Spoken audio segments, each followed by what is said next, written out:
നമ്മുടെ കടകളടച്ച നമുക്ക് ഒരു വിഷം പ്രാർത്ഥിക്കാം.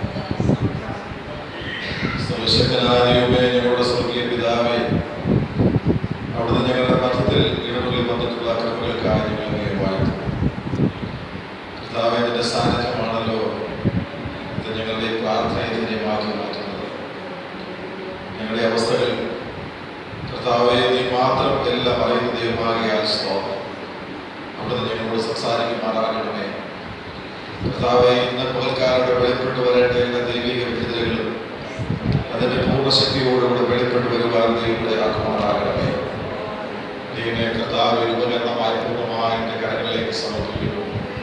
പരിശുദ്ധാത്മാവിന്റെ തീരുമാനങ്ങളായി പകൽക്കാരൻ കർത്താവേ, നിന്റെ അഭിഷേകത്തിന്റെ ശക്തി ഈ ഭോജനത്തിന് ആരോഗ്യപ്പെട്ടു അത് ഈ ജനത്തിന് ഒരു വലിയ മാറുവാൻ പറ്റാതെ യേശുവിന്റെ അധികാരങ്ങളുടെ നാമത്തിൽ കർത്താവെ ഞങ്ങൾ ജയമെടുത്ത് പ്രാർത്ഥിക്കുക. വചനത്തിന്റെ ശക്തിയോടുകൂടെ വെളിപ്പെടുവാൻ തടസ്സമായി, ആത്മാക്കൾ വിടുവിക്കപ്പെടുവാൻ തടസ്സമായി മാവേലിയുടെ കർത്താവ് അന്തരീക്ഷത്തിൽ വ്യാപാരങ്ങളുടെ മേൽ യേശുവിന്റെ അധികാരങ്ങളുടെ നാമത്തിൽ ജയമെടുത്ത് പ്രാർത്ഥിക്കുക. ഒരത്ഭുതം കർത്താവെ ഇന്ന് പകൽക്കാലം ചെയ്യുമാറാകണമേ. യേശു സുരനാമത്തിൽ അപേക്ഷിക്കുന്നു. നമ്മുടെ വിശുദ്ധ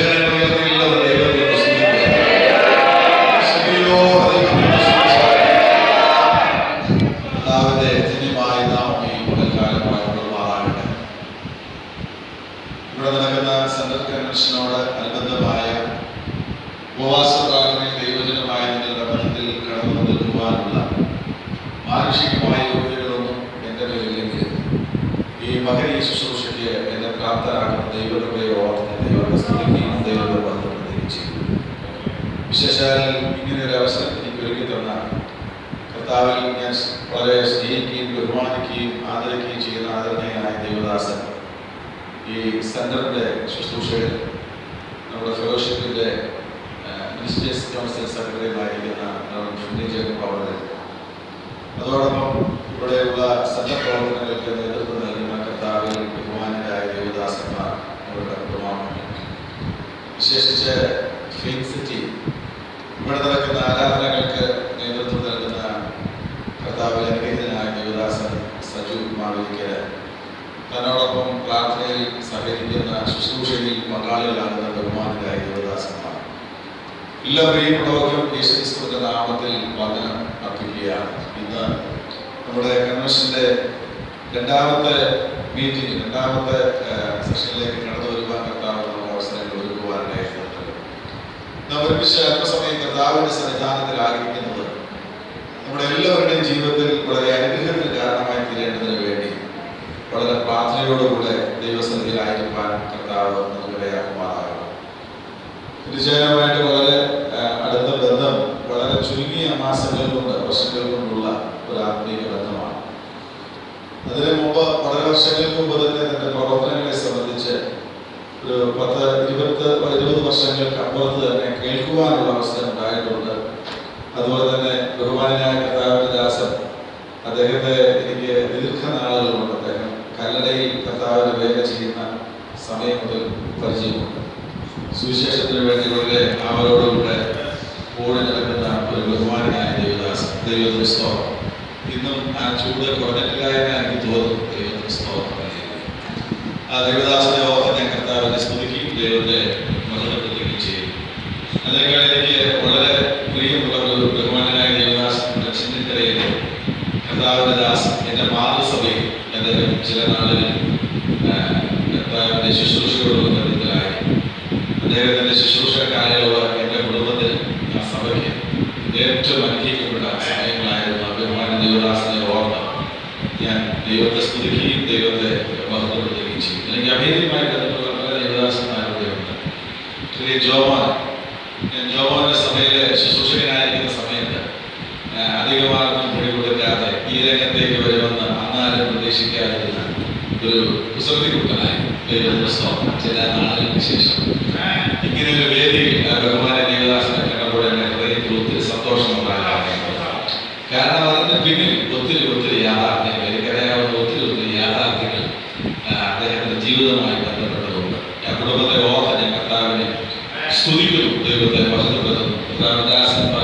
ഞങ്ങൾ ഒരുമിച്ച് ചില മാസങ്ങൾ ഒരു റൂമിൽ താമസിച്ച് ദൈവവചനം പഠിക്കുവാനുള്ള അവസരം എനിക്കുണ്ടായിട്ടുണ്ട്. ബഹുമാന്യ ദേവദാസന്റെ ഭവനം എനിക്ക് വേണ്ടി ശുശ്രൂഷയ്ക്ക് വേണ്ടി ഞങ്ങൾക്ക് അവിടെ കടന്നു പോകുവാനുള്ള അവസരങ്ങളെല്ലാം ഉണ്ടായിട്ടുണ്ട്. കുറേ വർഷങ്ങൾക്ക് അപ്പുറത്തുള്ള ആ ഓർമ്മകൾ മനസ്സിലേക്ക് വരുന്നുണ്ട്. ബഹുമാന്യ ദേവദാസനെ ഓർത്ത് ദൈവത്തെ സ്തുതിക്കും. വിശേഷിച്ച് സീവലെ ഏറ്റവും അടുത്ത സഹപ്രവർത്തകരാണ് പാസ്റ്റർ സോബിൻ, അതുപോലെ തന്നെ പാസ്റ്റർ ജോർജ് മുണ്ടകൻ. ഞങ്ങൾ ഒരുമിച്ച് കഴിഞ്ഞ 2 വർഷങ്ങളായിട്ടുള്ള പ്രവർത്തനങ്ങളിൽ ഒരു ഭവനാംഗങ്ങളെ പോലെ ഭേദ്യമായ ബന്ധത്തിലേക്ക് വളർന്നു വരുവാൻ ദൈവത്തെ ഓർത്ത് കർത്താവിനെ സ്തുതിക്കുകയാണ്. ഇവിടെ ഇരിക്കുന്ന ദേവദാസന്മാരുമായിട്ട് പലരുമായിട്ടാവിധമായ ധാരാളം ബന്ധങ്ങളുണ്ട്. അതെല്ലാം ഓർത്ത് ദൈവത്തെ സ്തുതിക്കുകയും വിശേഷിച്ച് കേരളക്കരയിൽ ഉണർവിന്റെ അഗ്നിജ്ഞാനങ്ങളുമായി ദൈവവചനം ശുശ്രൂഷിക്കുന്ന ധാരാളം ശുശ്രൂഷകന്മാരുടെ വലിയൊരു നിര തന്നെ ഉള്ളപ്പോൾ നിങ്ങളുടെ ഈ കൺവെൻഷന്റെ ഒരു മീറ്റിംഗ് ഈ സാധുവായ എനിക്ക് വേണ്ടി നിങ്ങൾ ക്രമീകരിച്ചത് എനിക്ക് ഈ സെന്ററിനോട്, ബഹുമാനപ്പെട്ട ദൈവദാസനോട്, ഫീൽഡ് സിറ്റിയിലുള്ള ദൈവമക്കളോട്, ഈ സെന്ററിലുള്ള മുഴുവൻ ദൈവദാസന്മാരോട്, ദൈവമക്കളോടും ഹൃദയത്തിന്റെ ഭാഷയിൽ എത്ര നന്ദി പറഞ്ഞാൽ മതിയാകുമെന്ന് എനിക്കറിയാൻ പാടില്ല. ദൈവത്തിന് സ്തോത്രം. ഞാനതെല്ലാം ദൈവനാമ മഹത്വത്തിന് വേണ്ടി ഇത് പകൽക്കാലം അർപ്പിച്ചുകൊണ്ട് പരിശുദ്ധാത്മാവ് ഈ ദിവസങ്ങളിൽ അറിയിക്കേണ്ടതിനായി എന്നെ ഏൽപ്പിച്ച ഒരു വേദഭാഗം നിങ്ങളുമായി പങ്കുവച്ച് അല്പസമയം നമ്മൾ ഒരുമിച്ച് കർത്താവിനെ ആരാധിച്ച് പകർപ്പെടുത്തി ഈ പകൽക്കാലം നമ്മുടെ മധ്യത്തിൽ ദൈവത്തിന്റെ പരിശുദ്ധാത്മാവിന്റെ പ്രവൃത്തി വെളിപ്പെടുമാറാകട്ടെ എന്നോർത്ത് പ്രാർത്ഥിക്കുകയാണ്. ഇന്ന് പകൽക്കാലം നിങ്ങളുമായി പങ്കുവയ്ക്കേണ്ടതിനായി പരിശുദ്ധാത്മാവ് എന്റെ ഹൃദയത്തിൽ തന്ന ഒരു വേദഭാഗം അപ്പോസ്തലപ്രവൃത്തികളുടെ പുസ്തകം 8-ാം അധ്യായം അതിന്റെ 35-ാമത്തെ വാക്യമാണ്. അപ്പോസ്തലപ്രവൃത്തികളുടെ പുസ്തകം 8-ാം അധ്യായം അതിന്റെ 35-ാമത്തെ വേദഭാഗങ്ങൾ. ദൈവത്തിന്റെ സ്തോത്രം.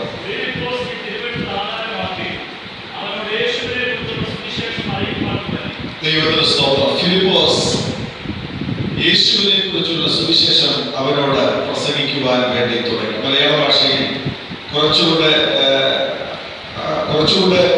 ആ വാക്കിന് ഒരു ശക്തി വരുന്നത് ഇംഗ്ലീഷ് ഭാഷയിലെ ആ വാക്യമാണ് എന്നാണ് ഞാൻ വിശ്വസിക്കുന്നത്. ദൈവത്തിന്റെ സ്തോത്രം.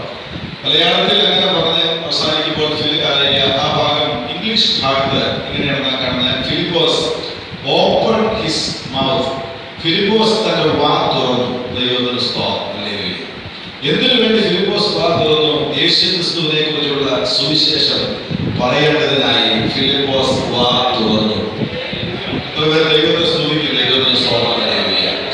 ഫിലിപ്പോസ് യേശുക്രിസ്തുവിനെ കുറിച്ചുള്ള സുവിശേഷം പറയേണ്ടതിനായി വാ തുറന്നു. നിങ്ങളെല്ലാം വായിച്ചിരിക്കുകയാണ്. ഇത് പകൽക്കാലം വാ തുറക്കാൻ നാം തയ്യാറായാൽ ചിലതൊക്കെ ചെയ്യാൻ ദൈവം വിശ്വസ്തനാണ്.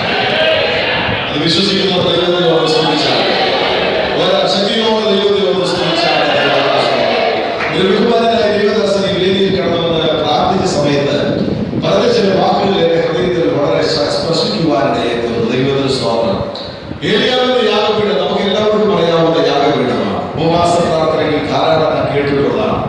പക്ഷെ ഏലിയാവിന്റെ യാഗപീഠത്തിൽ എന്നെ സ്പർശിച്ചത് ഏലിയാവിന്റെ യാഗപീഠത്തിൽ ഇറങ്ങി വന്ന ഒരു അഗ്നി നാളമുണ്ട്. ദൈവത്തിന് സ്തോത്രം. ഇതുപോലെ എന്താണ് ആ തീക്ക് മറ്റു തീയിൽ നിന്നുള്ള വ്യത്യസ്തത? എന്താ? ദൈവത്തിന് സ്തോത്രം. ഒത്തിരി തീ ഞാൻ കണ്ടിട്ടുണ്ട്, ഒത്തിരി ഇടത്ത് തീ ഇറങ്ങി വന്ന് ഞാൻ കണ്ടിട്ടുണ്ട്. ദൈവത്തിന് സ്തോത്രം. ഇത് വെള്ളത്തിൽ കത്തുന്ന തീയാണ്. അങ്ങനെയുള്ള തീ കണ്ടിട്ടുണ്ട്. ദൈവത്തിന് സ്തോത്രം. സാധാരണ കത്തുന്ന തീ കണ്ടിട്ടുണ്ട്. സ്തോത്രം. വേനൽക്കാലത്ത് സ്തോത്രം. കാടിന് കത്തിക്കുന്ന വലിയ അഗ്നികൾ കണ്ടിട്ടുണ്ട്. പക്ഷെ വെള്ളത്തിന്റെ മധ്യത്തിൽ കത്തിച്ചൊലിക്കുന്ന ഒരു തീ എത്ര പേര് കണ്ടിട്ടുണ്ട്? അതാണ് വ്യത്യസ്തമായ തീ. ദൈവത്തിന്റെ സ്തോത്രം. എന്നാൽ ഇന്ന് ഞാൻ നിങ്ങൾ പറയാം, ഇന്ന് വരെ നാം മനസ്സിൽ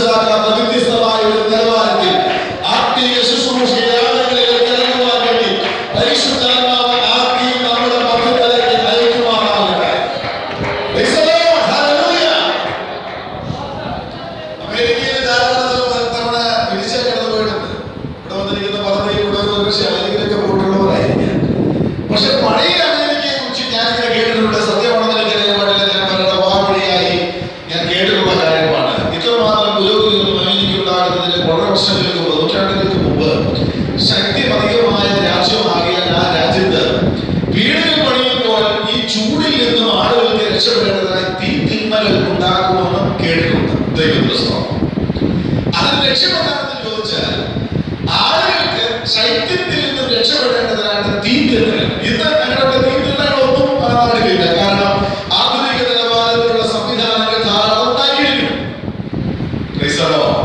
അതിന്റെ ലക്ഷ്യം എന്താണെന്ന് അറിയാമോ? ചിലരുടെ തണുപ്പ് മാറ്റേണ്ടതിനായിട്ട് തീറ്റിരുന്ന് വേദപുസ്തകത്തിൽ നിന്ന് വായിക്കുമ്പോൾ പല സ്ഥലത്തും ദൈവത്തിന്റെ തീ ഇറക്കി വന്നതായിട്ട് നമുക്ക് മനസ്സിലാക്കാൻ പറ്റും. അമ്മായിക്കൊരു യാതൊരു വേച്ചുകൊണ്ട് സ്തോത്രം നൽകിയ തന്നെ കുറിച്ചുള്ള വാക്യത്തിൽ ഇതുവരെ പ്രാപിക്കുവാൻ കഴിയാതെ അനന്തതയിലേക്ക് കണ്ടെത്തപ്പെട്ട കർത്താവ് എന്താണ് എനിക്ക് വേണ്ടി ദൈവം പ്രവൃത്തി വെളിപ്പെടുത്തുന്നത് എന്നവരോട് പ്രാർത്ഥിച്ചുകൊണ്ട് ആളുകളെ വേച്ചുകൊണ്ട് ഹോരേബിന്റെ പർവ്വതനിരകളിൽ ഓരോരെ ചവിട്ടി ചവിട്ടി ചവിട്ടി ചവിട്ടി കയറുമ്പോൾ അസാധാരണമായ ഒരു കാഴ്ച ദൈവത്തിന്റെ പരിശുദ്ധാത്മാവ് അല്ലെങ്കിൽ മോശയെ കാണിക്കുവാനിടയായിരുന്നു. ഒരു പൊൻപടർപ്പ് കത്തിജ്വലിക്കുന്ന കാഴ്ച. എന്താണെന്ന് സംഭവിച്ചെന്നറിയാമോ പ്രിയപ്പെട്ടവരെ? അമ്മയുടെ ഉദരത്തിൽ നിന്ന് പുറത്തു വരുന്നതിന് മുൻപ് അവനെ കുറിച്ചുള്ള ദൈവത്തിന്റെ ആത്മാവ് എന്തെല്ലാം കൽപ്പിച്ചിരുന്നുവോ അതെല്ലാം അവൻ പ്രാപിക്കുന്ന നിമിഷങ്ങളായിരുന്നു. അവന്റെ മുമ്പാകെ കത്തിജ്വലിച്ച ആത്മാവിനെ എത്തി. അവൻ പോലീസില്ല. ഇന്ന് എന്റെ വിടുതലിന്റെ പകരാണെന്ന് ഈ നാടിനെ കുറിച്ചുള്ള ദൈവപ്രവൃത്തിയുടെ ശക്തിയോടുകൂടെ വെളിപ്പെട്ടു വരുന്നത് എന്താണെന്ന് അവൻ പോലും ചിന്തിക്കുവാനിടയായിരുന്നില്ല. പക്ഷേ അസാധാരണമായ ജീവിതമാണ് അടച്ചു നിൽക്കാതെ എടുത്തു വന്നപ്പോൾ അവന്റെ മേൽ ദൈവത്തിന്റെ വലിയ കൃപയുടെ വ്യാപാരം ചലിക്കുവാനിടയായിരുന്നു.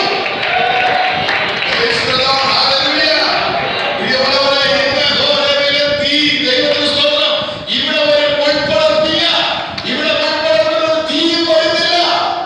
ദൈവത്തിന് സ്തോത്രം. എന്നാൽ മറക്കരുത് ദൈവദാസന്മാരെ, ഇന്ന് പകൽക്കാലം ദൈവം നിങ്ങളെ ഇവിടെ കൊണ്ടുവന്നിട്ടുണ്ട്. ഇവിടെ ഒരു പൊൻപടർപ്പ് കത്തുന്നതിൽ എടുത്തു വരുവാനല്ല ദൈവസഭയെ കുറിച്ച് പരിശുദ്ധാത്മാവ് ആഗ്രഹിക്കുന്നത്. തീ അയക്കുവാനും ശക്തനായ ദൈവമാണ്. കർത്താവ് തയ്യാറാക്കിയ ദൈവത്തിന് സ്തോത്രം. നാളുകളായി നിന്റെ മേൽ വ്യാപരിക്കുന്ന അഭിഷേകത്തിന്റെ ശക്തി എന്താണെന്ന് നീ പോലും തിരിച്ചറിയാതെ, നീ ചെയ്യേണ്ട ശുശ്രൂഷ എന്താണെന്ന് നീ പോലും തിരിച്ചറിയാതെ പലപ്പോഴും സ്തോത്രം അതിന്റെ സാധ്യതകളിലേക്ക് നോക്കി എന്ത് പ്രാപിക്കുമെന്ന് ഓർത്ത് വ്യാപരിക്കപ്പെടുന്ന വ്യക്തികളോട് ദൈവത്താൽ ഓർപ്പിക്കാനുള്ളത് ആ തീ ഇന്ന് പകൽക്കാലം നമ്മുടെ മേൽ കത്താൻ തുടങ്ങിയാൽ, ആ തീ നമ്മുടെ മേൽ കത്താൻ തുടങ്ങിയാൽ ദേശത്തെ മൂടി വ്യാപരിക്കുന്ന ചില ജാതീയ ശക്തികളെ അല്ലെങ്കിൽ നിഷ്ഫലമാക്കുവാനുള്ള അഭിഷേകത്തിന്റെ ശക്തി പരിശുദ്ധാത്മാവ് നമുക്കിലൂടെ തന്നെ ആ പ്രവൃത്തി ആരംഭിക്കുവാൻ വരുന്നു.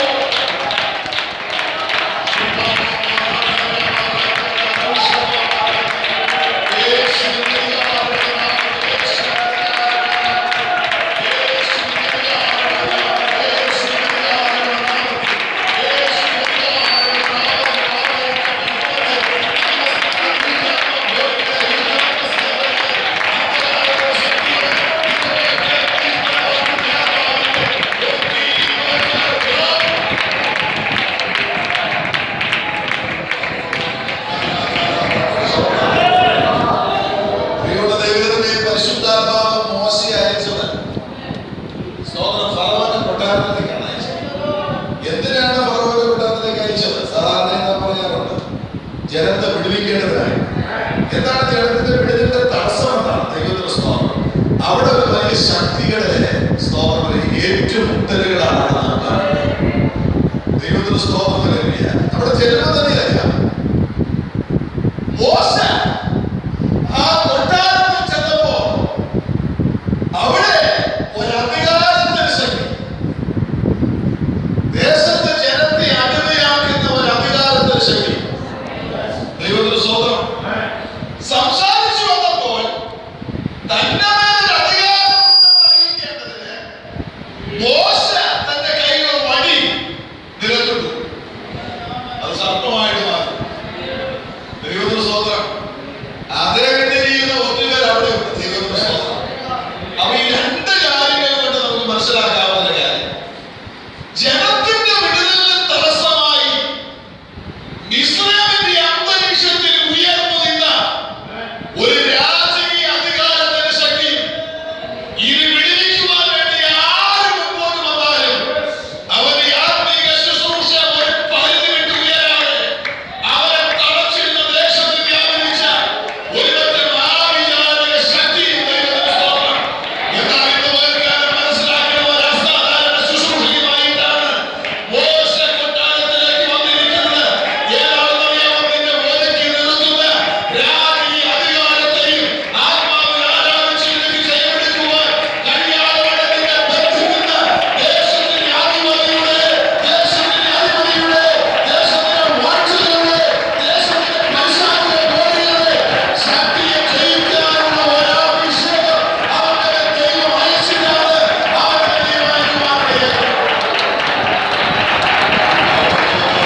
കൺവെൻഷൻ, ഈ സെൻട്രൽ കൺവെൻഷൻ ദൈവത്തിന്റെ സ്തോത്രം, നമ്മുടെ പ്രവർത്തനങ്ങൾക്ക് സ്തോത്രം നൽകിയ ഒരു വ്യത്യസ്തത മുഖം നൽകിയ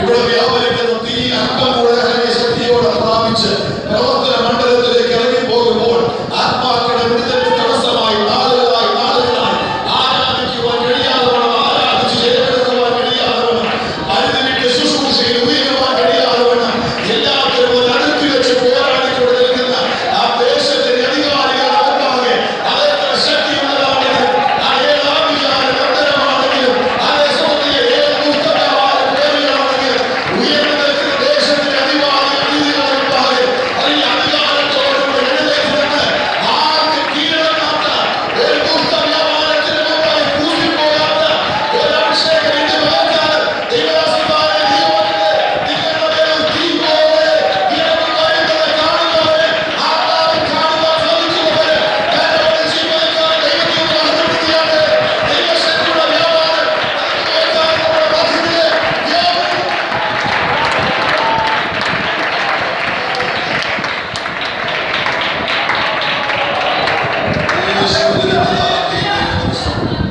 അതുകൊണ്ട് എല്ലാ പ്രിയപ്പെട്ടവരും ഈ പ്രാർത്ഥന കഴിഞ്ഞ് ഭവനങ്ങളിലേക്ക് മടങ്ങി പോകുമ്പോൾ, ഈ കൺവെൻഷൻ കഴിഞ്ഞ ശുശ്രൂഷ സ്ഥലങ്ങളിലേക്ക് മടങ്ങി പോകുമ്പോൾ സ്തോത്രം ഒരു പുതിയ ശക്തി പ്രാപിക്കുന്നത് എങ്ങനെയുള്ള ശക്തിയാണെന്നറിയാമോ? രാജീയ അധികാരത്തെ ജയിക്കുന്ന ഒരു ശക്തി, ആഭിചാര ശക്തികളെ ജയിക്കുന്ന ഒരു ശക്തി, സ്തോത്രം ഈ ദേശത്തെ ശക്തവാദികളുടെ ശക്തിയെ ജയിക്കുന്ന ഒരു ശക്തി. അതിനു വേണ്ടിയുള്ള ഒരഭിഷേകം ഇന്ന് മുതൽക്കാലം കർത്താവ് ചെറുതമേ പകരും. വിശ്വസിക്കുന്നവർ ദൈവത്തോട് സ്തുതിച്ചാണ് ദൈവത്തിന്റെ സ്തോത്രം. ശക്തിയോടെ ദൈവത്തോട് സ്തുതിച്ചാണ് ദൈവസ്ഥലത്തിൽ കടന്നു വരുന്ന സ്തോത്രത്തിന് സ്തോത്രത്തിന് ഒരു താരതമ്യം ഉണ്ടായിരിക്കുന്നത്. അങ്ങനെ ദൈവത്തെ സ്തുതിക്കുന്നതിന് ഒരു താരതമ്യം കാണിക്കുകയുള്ളത്. ഇന്ന് മുതൽക്കാലം ദൈവത്തെ സ്തുതിച്ചുകൊണ്ടിരുന്നാൽ അവർ തമ്മിൽ മഹത്വം എടുക്കുന്ന ദൈവമാണ്.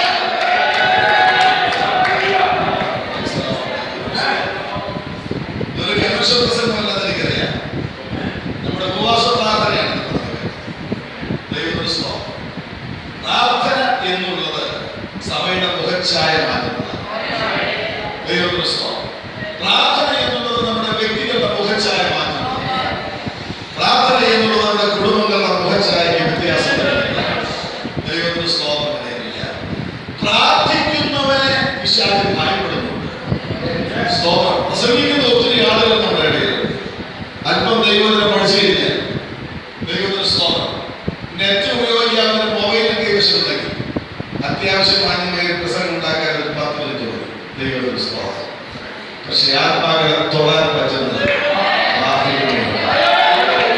ദൈവത്തിന്റെ സ്തോത്രം. അതൊക്കെ വിശ്വസിക്കുന്നുണ്ട്. പ്രസംഗിക്കുന്നവൻ പ്രസിദ്ധനായിട്ട് മാറാറുണ്ട്. പക്ഷെ പിശാച് ഭയപ്പെടുന്നത് പ്രാർത്ഥിക്കുന്നുണ്ട്.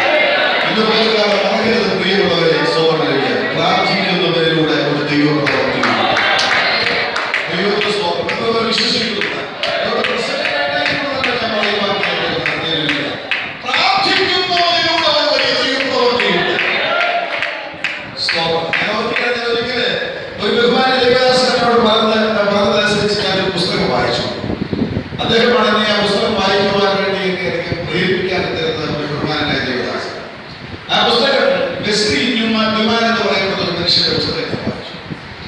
അതിനകത്ത് അദ്ദേഹം പറഞ്ഞിരിക്കുന്ന ഒരു വാചകം എന്റെ മനസ്സിൽ ഞാൻ വളരെ സൂക്ഷിച്ചു വെച്ചിട്ടുണ്ട്. പ്രാർത്ഥിക്കുന്നവന്റെ കരത്തിന് നീളമാണ്.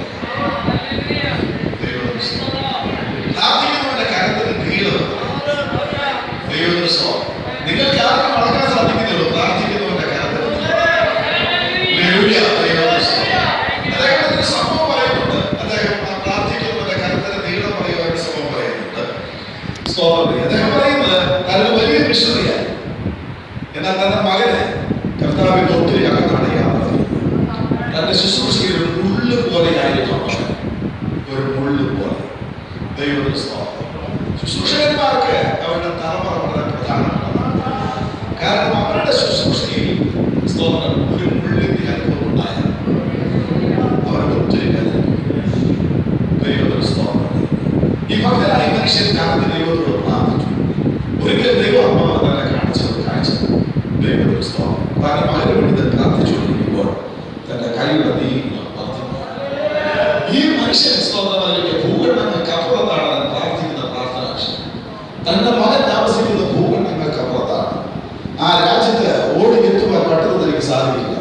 പക്ഷെ താൻ പ്രാർത്ഥിച്ചു കൊണ്ടിരുന്നപ്പോൾ സോദരൻ ദൈവാത്മാവ് തന്നെ കാണിക്കുകയാണ്, ഭൂഖണ്ഡങ്ങൾക്ക് അപ്പുറത്തുള്ള തന്റെ മകന്റെ ശിരസിലെ കരത്തിൽ നിൽക്കുകയാണ്.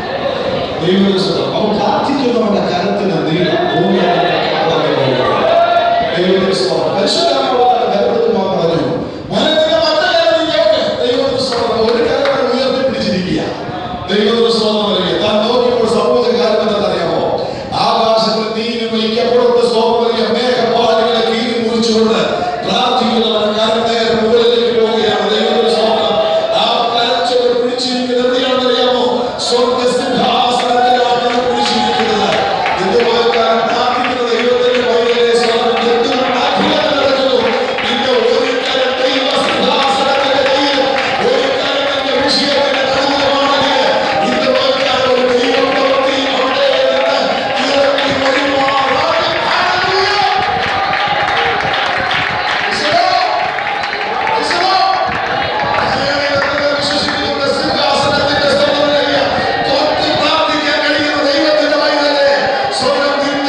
എന്നെ ഭയങ്കരമായിട്ട് ചിന്തിപ്പിച്ചൊരു വിഷയമാണ്. അവിടെ 2-3 ദിവസങ്ങൾക്ക് മുമ്പ് യോഗം നടക്കുമ്പോൾ ഏകദേശം ഒരു 12 മണി സമയം ബഹുമാനായ ദൈവദാസൻ വളരെ ശാന്തമായിട്ട് ദൈവത്തിനെ പ്രസംഗിച്ചുകൊണ്ടിരിക്കുക. ശക്തമായ ഒരു ദൂത് നിരന്തരം നൽകിക്കൊണ്ടിരിക്കുകയാണ്. ജനമെല്ലാം നമ്മിൽ പോലെ ഇരിക്കുന്നത് പോലെ ചുണ്ടടക്കാതെ കൈയിറക്കാതെ ശരീരം അനക്കാതെ ഇരുന്നുകൊണ്ട് പ്രസംഗം കേട്ടുകൊണ്ടിരിക്കുക. ഇരിപ്പ് കണ്ട ചിലർക്ക് ഉറങ്ങുന്ന പോലെയൊക്കെ തോന്നും, പക്ഷെ ഉറങ്ങുന്നില്ല, കേട്ടോണ്ടിരിക്കുക. പെട്ടെന്ന് ഏകദേശം 12:45 മണിയായ സമയത്ത് 400 പേരോളം വന്നിരിക്കുന്ന യോഗത്തിന് മധ്യഭാഗത്തിരുന്ന ഒരു അമ്മച്ചി, ആ അമ്മച്ചിക്ക് ദൈവാത്മാവിന് ഭയങ്കര പ്രായമുള്ള അമ്മച്ചി ആ സ്ഥലത്തിരുന്നുകൊണ്ട് അന്യഭാഷയിൽ ദൈവത്തെ ആരാധിക്കുകയാണ്. ദൈവത്തിന് സ്തോത്രം. പ്രസംഗിക്കുന്ന പാസ്റ്റർക്ക് അതൊരു അരോചകത്വമായി തോന്നി. കാരണം ശക്തമായ ദൈവത്തിന്റെ വചനം ശക്തിയോടെ പറഞ്ഞുകൊണ്ടിരിക്കുന്നു, ജനമെല്ലാം ശാന്തമായി കേട്ടുകൊണ്ടിരിക്കുന്നു. ആ സമയത്തുണ്ടായ ആ അന്യഭാഷയുടെ ശബ്ദം കുറച്ച് അമ്മച്ചിക്ക് തോന്നി, ഞാൻ മാത്രം അന്യഭാഷ പറയുന്നു, ബാക്കിയൊക്കെ നോക്കിയിരിക്കുകയാണ്. കുറെ അമ്മച്ചി കണ്ടുകൊണ്ടാണ് ഈ അന്യഭാഷ പറഞ്ഞ് കൈയിരിക്കുന്ന അമ്മച്ചിയെ അവിടെ വന്നിരിക്കുന്ന പല ആളുകൾ ശ്രദ്ധിക്കാൻ നോക്കുകയാണ്. അമ്മച്ചി പറഞ്ഞത് നാണം കൊണ്ട് പതുക്കെ കൈയ്യടി കുറയ്ക്കാൻ തുടങ്ങി. കൈയ്യടി കുറയ്ക്കാൻ തുടങ്ങി ആവശ്യം ആരോ തന്നെ കൈകൾ ചേർത്ത് അടിപ്പിക്കുക, ഞാനടിക്കുകയല്ല. കുറച്ച് കഴിഞ്ഞപ്പോൾ കാണാം അമ്മച്ചി ഇരുന്ന കഥ അമ്മച്ചി എഴുന്നേറ്റ് നിന്ന് ആരാധിക്കാൻ പറ്റും. കുറച്ച് കഴിഞ്ഞപ്പോൾ തുള്ളാൻ തുടങ്ങി. ദൈവത്തിന്റെ സ്തോത്രം. കുറെ കഴിഞ്ഞപ്പോൾ കാണാം ഈ പ്രസംഗം ഉൾപ്പെടെയുള്ള ആളുകൾ എന്തോ ആയിട്ട് സംഭവിച്ചു പോയി അമ്മച്ചിയുടെ മുഖത്തേക്ക് പോയിക്കൊണ്ടിരിക്കുക. ദൈവത്തിന്റെ സ്തോത്രം. നമ്മളും അങ്ങനെയല്ല ചെയ്യാറ്. അസാധാരണമായി നമ്മൾ സാധാരണ ചെയ്യുന്നതിൽ അപ്പുറം ഒരാള് ശബ്ദത്തിൽ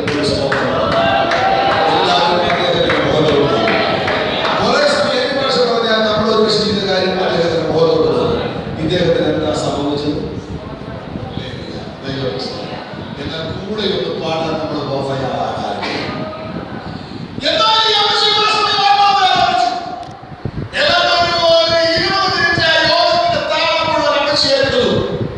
പക്ഷെ ആരും പേടിക്കാത്തോട് അമ്മച്ചി ആരും അന്യഭാഷ പറയാൻ അമ്മച്ചി പറയാനില്ല. അമ്മച്ചി നിർത്താൻ തുടങ്ങിയിട്ട് അമ്മച്ചിക്ക് നിർത്താൻ പറ്റുന്നില്ല. കുറച്ച് കഴിയുമ്പോൾ എല്ലാവരും ആരാധിക്കുന്നുണ്ട്. കുറച്ച് കഴിയുമ്പോൾ പ്രസംഗം പറഞ്ഞു, എന്നാൽ നമുക്ക് എല്ലാവരും എഴുതിയിരുന്ന് ആരാധിക്കാം. ദൈവത്തിന്റെ സ്തോത്രം. അന്ന് അല്പസമയത്തിനുള്ളിൽ അവിടെ ഒരു തീപ്പൊരി നടുക്ക് വീണത് എല്ലാ ഭാഗത്തേക്കും വ്യാപരിച്ചു. അതിശക്തിയോടെ വ്യാപരിച്ചു. അതിൽ കത്താത്ത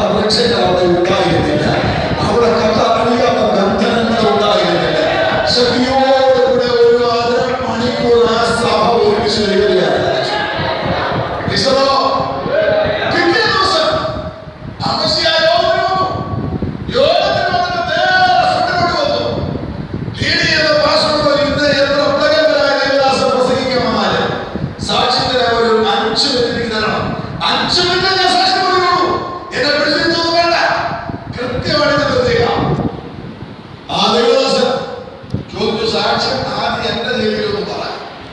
എന്റെ ചെവി സാക്ഷ്യം പറഞ്ഞിട്ട് പയ്യെ പറയിപ്പിക്കാം. ദൈവത്തിന് സ്വാതന്ത്ര്യമായിരിക്കുക.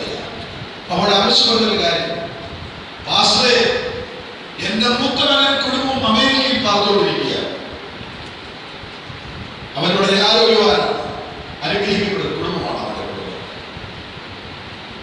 ഞാനിവിടെ യോഗം എന്നെ വിളിച്ചു. ഉച്ചയ്ക്ക് ഭക്ഷണം കഴിച്ച് ഞാൻ കിടന്നുറങ്ങി. ഇന്ന് രാവിലെ ഈ യോഗത്തിന് വേണ്ടി വരുവാൻ വേണ്ടി ഞാൻ ഒരുങ്ങിക്കൊണ്ടിരിക്കുമ്പോൾ എന്റെ മൂത്ത മകന്റെ ഇളയ പൈതൽ എന്നെ അമേരിക്കയിൽ വിളിച്ചു. ഞാൻ വളരെ സന്തോഷത്തോടുകൂടെ ഫോൺ എടുത്തു.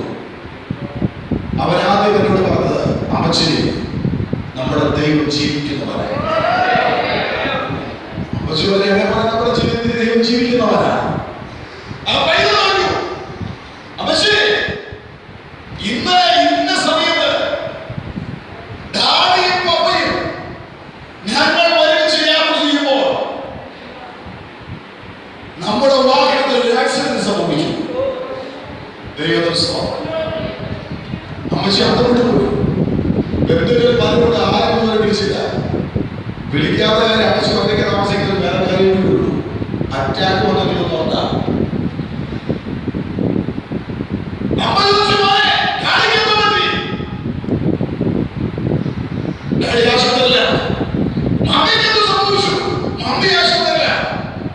പക്ഷെ ഒരു കുഴപ്പമില്ല, യാതൊരു പ്രശ്നങ്ങളുമില്ല. ദൈവത്തിന് സ്തോത്രം. അമ്മച്ചി പറഞ്ഞു, ഞാൻ 4 കൊണ്ട് അമേരിക്കയിൽ പോയിട്ടുള്ളതാണ്. അവിടുത്തെ ഒരു ആക്സിഡന്റ് വന്നാൽ എങ്ങനെ ഇരിക്കാതെ എനിക്ക് വിശ്വസിക്കാൻ പറ്റുന്നില്ല. എനിക്ക് എന്റെ മകനോട് നേരിട്ട് സംസാരിക്കണം. അവൻ എന്നെ വിളിക്കാതെ വിളിച്ച കാര്യം അവൻ സംസാരിക്കാൻ പാടാത്ത സ്ഥിതിയിലാണ്. ദൈവത്തിന് സ്തോത്രം. കുറച്ച് കഴിഞ്ഞപ്പോഴാണ് ഈ മകൻ നേരിട്ട് അമ്മയോട് സംസാരിച്ചു. അപ്പൊ മരുമോട് സംസാരിക്കണം. മരുമോട് സംസാരിച്ചു. മൂത്ത മകനോട് സംസാരിച്ചു. രണ്ടാമത്തെ മകനോട് സംസാരിച്ചു. അവസാനം അമ്മ ചോദിച്ചു, ഇതെപ്പോഴാണ് മോനെ കൃത്യമായിട്ടുണ്ടായത്? ദൈവത്തിന് സ്തോത്രം. എപ്പോഴാണ് ഈ സംഭവം കൃത്യമായിട്ടുണ്ടായത്? ആ കാര്യം പറഞ്ഞപ്പോൾ അമ്മച്ചി പറഞ്ഞ കാര്യം, അമ്മച്ചിയോട് അമ്മ പറഞ്ഞ കാര്യം അറിയാമോ? ദൈവത്തിന് സ്തോത്രം. തിരുവല്ലായ ഒരു മഹായോഗത്തിൽ ഒരു മനുഷ്യൻ കൈയടിക്കാതിരിക്കുമ്പോൾ, ഒരു മനുഷ്യൻ അനുവാദം പറയാതിരിക്കുമ്പോൾ സദസ്സിന്റെ നടുവിൽ ഇരുന്ന് അമ്മ എപ്പോ പ്രാർത്ഥിച്ചോ അത് കഴിഞ്ഞ് 5 മിനിറ്റിന് ശേഷമാണ് ഈ ആക്സിഡന്റ് ഉണ്ടായത്. അതിനെ മനസ്സിലാക്കുന്ന ദൈവത്തിനോട് സൂചിച്ചാൽ ഇന്ന് പകർക്കാലം ഞാൻ പറഞ്ഞു വന്നതിന്റെ ആഴം എന്താണെന്ന് അറിയാമോ? ഈ പ്രൈസറിന്റെ ഹോളിനകത്തിരുന്ന ഏതെങ്കിലും വിഷയത്തിന് വേണ്ടി നീ പ്രാർത്ഥിച്ച് ആരാധിച്ച് ജയപ്പെടുത്ത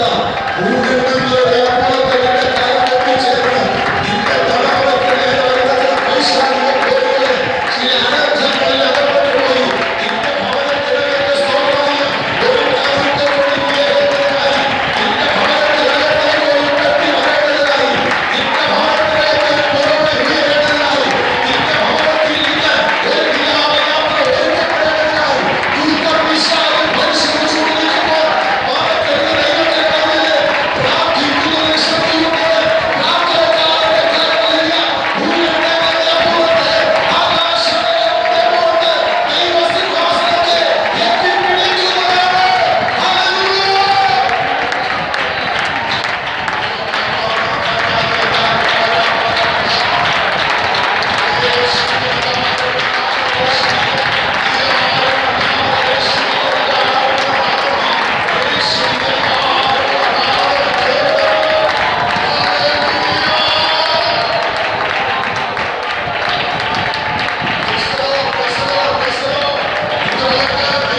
കരകൾ അഭിഷേകമുള്ളവൻ ദൈവത്തിന് ദൈവസഭ അത് തിരിച്ചറിയും. ദൈവത്തിന് സ്തോത്രം. നാം അത്ഭുതങ്ങൾ ദൈവം ചെയ്യാൻ വേണ്ടി പോകുക.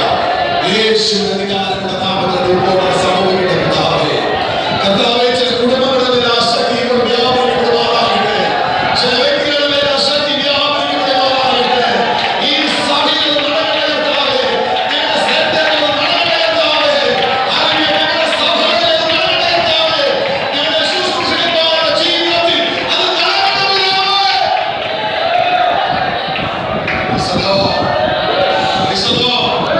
പ്രാർത്ഥനയ്ക്കൊരു ശക്തിയുള്ള പ്രിയമുണ്ട്. അതുകൊണ്ട് ഞാൻ പറയുന്ന ശാലം സുരക്ഷിച്ച പ്രസംഗ ധാരാളമുണ്ട്. എന്നാലും ധാരാളം പ്രസംഗത്തിന് നമുക്ക് ആവശ്യം. അതുകൊണ്ട് തന്നെയാണ് നമ്മുടെ യോഗത്തിൽ നമ്മൾ മറ്റു പല പ്രസംഗക്കാരെ വിളിക്കുന്നത്. നമുക്ക് പ്രസംഗക്കാരുണ്ട്. പക്ഷെ ഞാൻ പറയുന്നത് അതിനേക്കാളപ്പുറമായി പ്രാർത്ഥിക്കുന്ന കുറച്ച് പേര് നമുക്ക് ആവശ്യമുണ്ട്. വിശ്വസിക്കുന്ന എത്ര പേരുണ്ട്?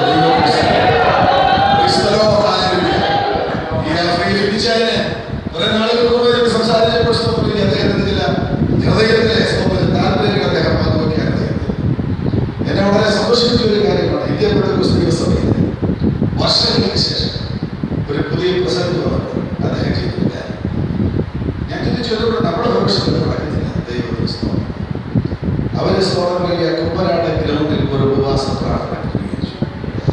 ശാരീരിക തുടക്കം ഒരു ഉപവാസത്തിലാണ്, പ്രാർത്ഥനയിലാണ്. അവിടെ കത്തിയ ചില അത്ഭുതങ്ങളിലാണ്. ദൈവത്തിന് സ്തോത്രം. ഇതുപോലെ കാര്യം ഞാൻ പറയുന്നു, നമ്മുടെ ഫെലോഷിപ്പില് പ്രാർത്ഥിക്കുന്ന കുറെ പേരെ ആവശ്യമാണ്. ആരും പ്രസിദ്ധരാക്കിയില്ലെങ്കിൽ, ആരും ഗരീബരാക്കിയില്ലെങ്കിൽ പ്രാർത്ഥിക്കുന്ന കുറെ പേരെ നമ്മുടെ സംഘം ആവശ്യമാണ്. ഇവിടെ പ്രാർത്ഥിക്കാൻ ചിലർ ഹൃദയം തുനിയ പ്രാർത്ഥിക്കുവാൻ ചിലർ ഹൃദയം വേദനിച്ച പ്രാർത്ഥിക്കുന്ന ഒരുപറ്റ ആളുകളെ ആവശ്യമുണ്ട്. ചിലർ മുഴങ്ങാൻ മടക്കിയ ദൈവത്തിന്റെ പ്രവൃത്തിയോടെ മറക്കരുത്. ദൈവത്തിന്റെ വൈകല്യ സ്തോത്രം. ഈ ദൈവസന്നിധിയിൽ ഇരുന്ന ഒരു നിമിഷം പ്രാർത്ഥനയ്ക്ക് കണ്ണടച്ച നിന്റെ വിഷയത്തിൽ ദൈവത്തിന്റെ കണ്ണ് തുറക്കും. ഇവിടെ പലരുടെയും കണ്ണു തുറക്കാൻ ഭയങ്കര പാടാണ്.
വിശുദ്ധ വേദപുസ്തകത്തിൽ നാം പഠിക്കുമ്പോൾ ഏറ്റവും കുറഞ്ഞത്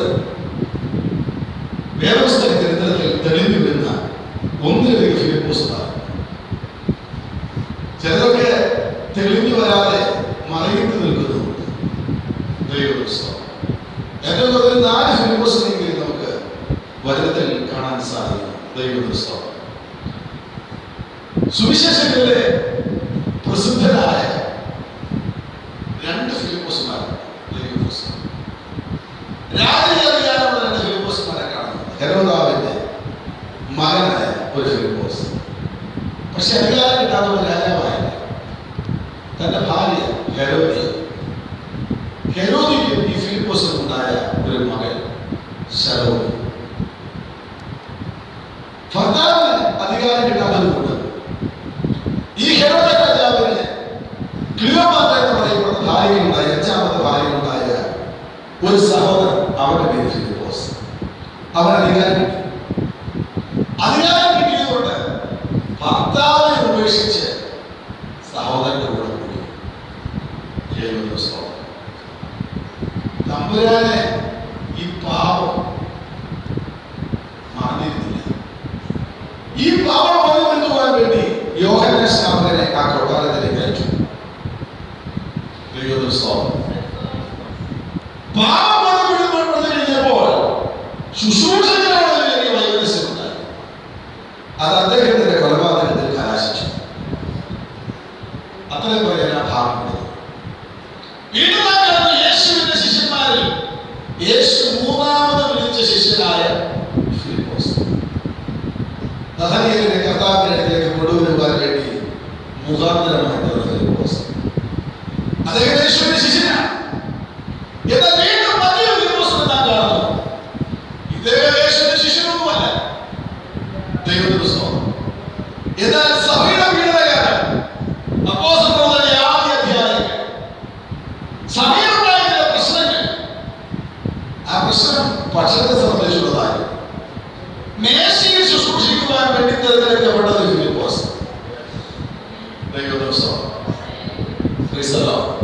അദ്ദേഹത്തിന്റെ ശുശ്രൂഷയാണ്.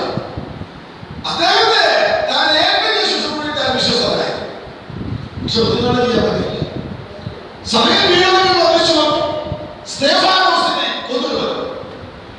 അപ്പോസ്തലന്മാർ ഭയങ്കരമായി ഓടിപ്പോയി. വിശ്വാസികളുടെ സ്ഥലത്തേക്ക് ചിതറിപ്പോയി. ശുശ്രൂഷയ്ക്ക് വിളിച്ചത് മേശയിലാണെങ്കിൽ അഭിഷേകം അതരങ്ങളിലാണ്. മറക്കരുത് ദൈവത്തിന്റെ വഴിയിലാണ്. നീ ഇവിടുത്തെ ആരാണെന്നുള്ളത് പ്രധാന വിഷയമൊന്നുമല്ല. നീ ആര് തന്നെയാണ്. നിന്റെ അധരത്തിൽ ഒരു അഭിഷേകം ശമരിയ പട്ടണത്തിൽ ഇളക്കി മറിക്കുന്ന ഒരു ശുശ്രൂഷ നിന്റെ കൂടെ വെളിപ്പെട്ടു പോയി.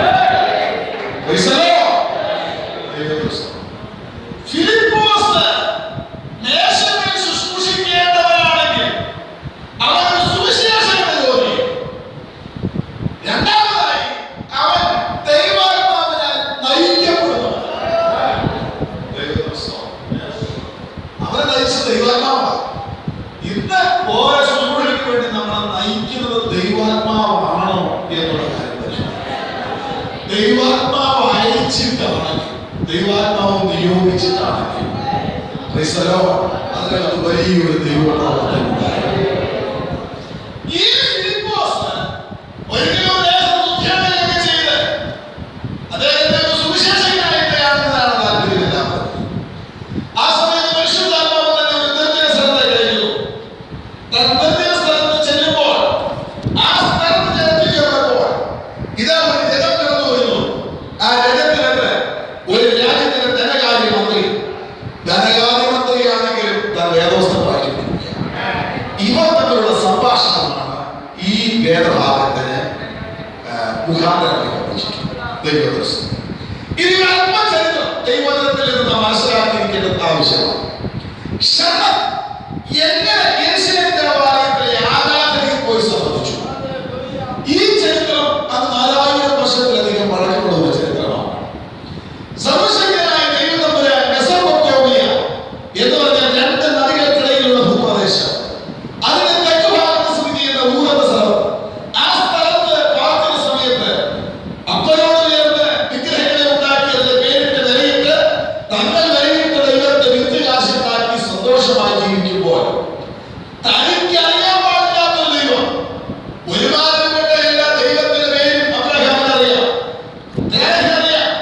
ഓരോ ദൈവത്തിന്റെ ജോലി അറിയാം, വിലയറിയാം, വിൽക്കാനുള്ള പരിപാടി അവർക്കറിയാം.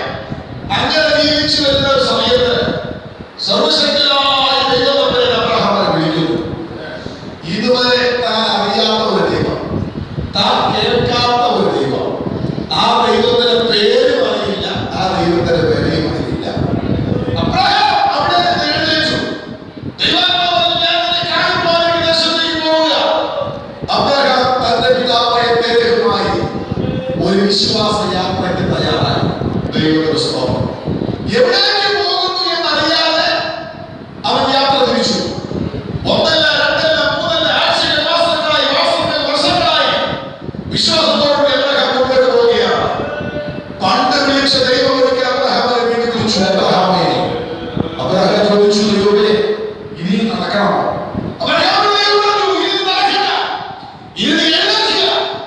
എന്തിനാണ് എഴുന്നേൽക്കുന്നത്? എഴുന്നേറ്റിട്ട് നീ വടക്കോട്ട് നോക്കുക, എഴുന്നേറ്റിട്ട് നീ തെക്കോട്ട് നോക്കുക, എഴുന്നേറ്റിട്ട് നീ കിഴക്കോട്ട് നോക്കുക, നീ പടിഞ്ഞാറോട്ട് നോക്കുക. നിന്റെ സന്തതിക്ക് ഈ ദേശം ഞാൻ കൊടുക്കാൻ വേണ്ടി പോവുക. അബ്രഹാം ചോദിച്ചു, ദൈവതമ്പുരാനെ, ഇപ്പൊ ഞാൻ എവിടെയാണ് നിൽക്കുന്നത്? തമ്പുരാൻ പറഞ്ഞു, നീ കണ്ടു നോക്ക്, ഇപ്പൊ നീ നിൽക്കുന്ന ലോകത്തിന്റെ മധ്യഭാഗത്താണ്. ലോകത്തിന്റെ മധ്യഭാഗത്താണ്. ദൈവത്തിന്റെ സ്തോത്രം. തമ്പുരാൻ ഭൂമിയുടെ ഒരു മൂലയിൽ താമസിച്ചിരുന്നു. ദൈവത്തിന്റെ സ്തോത്രം. വേദപുസ്തക ചരിത്രങ്ങളുടെ ഒത്തിരി ചരിത്രങ്ങൾ ഉറങ്ങുന്ന ആ മെസൊപ്പൊത്താമിയയിൽ വിളിച്ച് വേർതിരിച്ച് ലോകത്തിന്റെ മധ്യത്തിൽ അവരെ കൊണ്ടുവന്നു. എന്തിനു വേണ്ടി കൊണ്ടുവന്നു? ദൈവം ഒരു കാര്യം വെറുതെയിരിക്കുന്നതല്ല. ദൈവം ഒരു സ്ഥലത്തേക്ക് നീ അയക്കുന്നെങ്കിൽ, ദൈവത്തിന്റെ ഒരു ദേശത്തേക്ക് അയക്കുന്നെങ്കിൽ, അതിന്റെ പേര് നീ അറിയാത്ത ഒരു പ്രവൃത്തി ദൈവത്തിനുണ്ട്. ലോകത്തിന്റെ നടുവിൽ നിന്ന് ഒരു പ്രകാശം, ലോകത്തിന്റെ നടുവിൽ നിന്ന് ഒരു തേജസ്, ലോകത്തിന്റെ നടുവിൽ നിന്ന് ഒരു സന്ദേശം, ലോകത്തിന്റെ നടുവിൽ നിന്ന് ഒരു രക്ഷയുടെ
777 ഒട്ടകങ്ങളുടെ പുറത്ത് വിലമതിക്കുവാൻ കഴിയാത്ത സുഗന്ധദ്രവ്യങ്ങളുമായി, നാണയങ്ങളുമായി, ദൈവത്തിന്റെ സ്തോത്രം, പവിഴ മുത്തുകളുമായി അവൾ യാത്ര ചെയ്തു.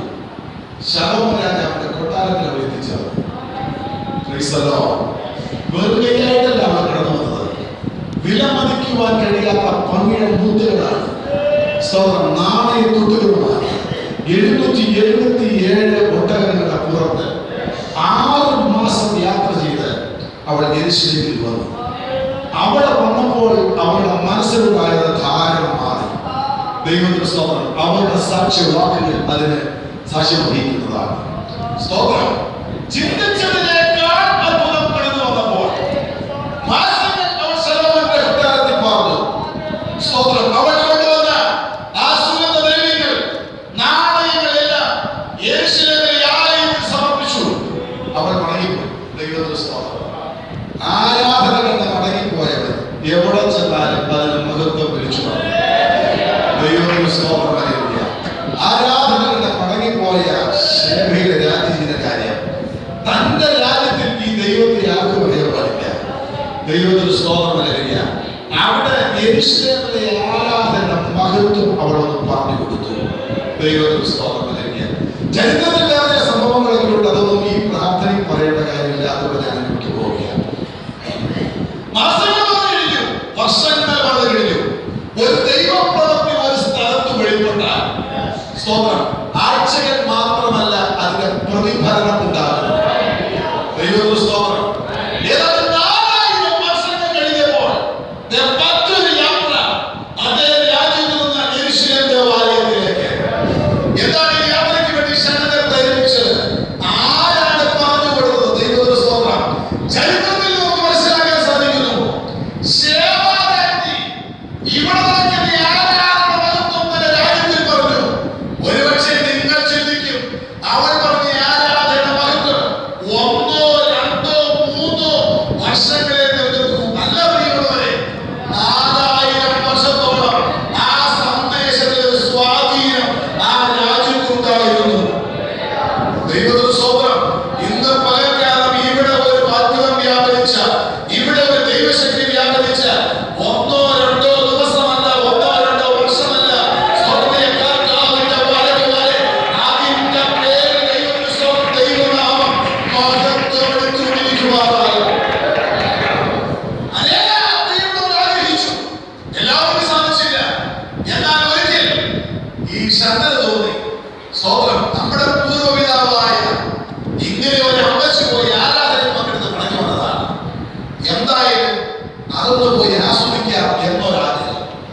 ചെറിയ ദൂരം കൂടെ ഉണ്ട്. ദൈവത്തിന്റെ സ്തോത്രം. പണ്ട് അന്ന് ഒട്ടകമായിരുന്നു. അന്ന് ഒട്ടകമായതുകൊണ്ട് ഒട്ടകം പുറത്തു വന്നു. തേര് വീട്ടിൽ കിടക്കുമ്പോൾ വേദപുസ്തകത്തിലെ പാരമ്പര്യമുണ്ട്. പണ്ട് ഒട്ടകം പുറത്താ പോയെന്ന് പറഞ്ഞിട്ടുണ്ട്. സ്തോത്രം, ഇന്ന് ഒട്ടകത്തെ തേടി പോകരുത്. കാരണം തേരിന്റെ വീട്ടിൽ കിടക്കുക. എത്ര പേർക്ക് മനസ്സിലായി എനിക്കറിയാം. ദൈവത്തിന്റെ സ്തോത്രം.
മുഴുവൻ ആളുകളോട് ദൃഢമായിരിക്കുക.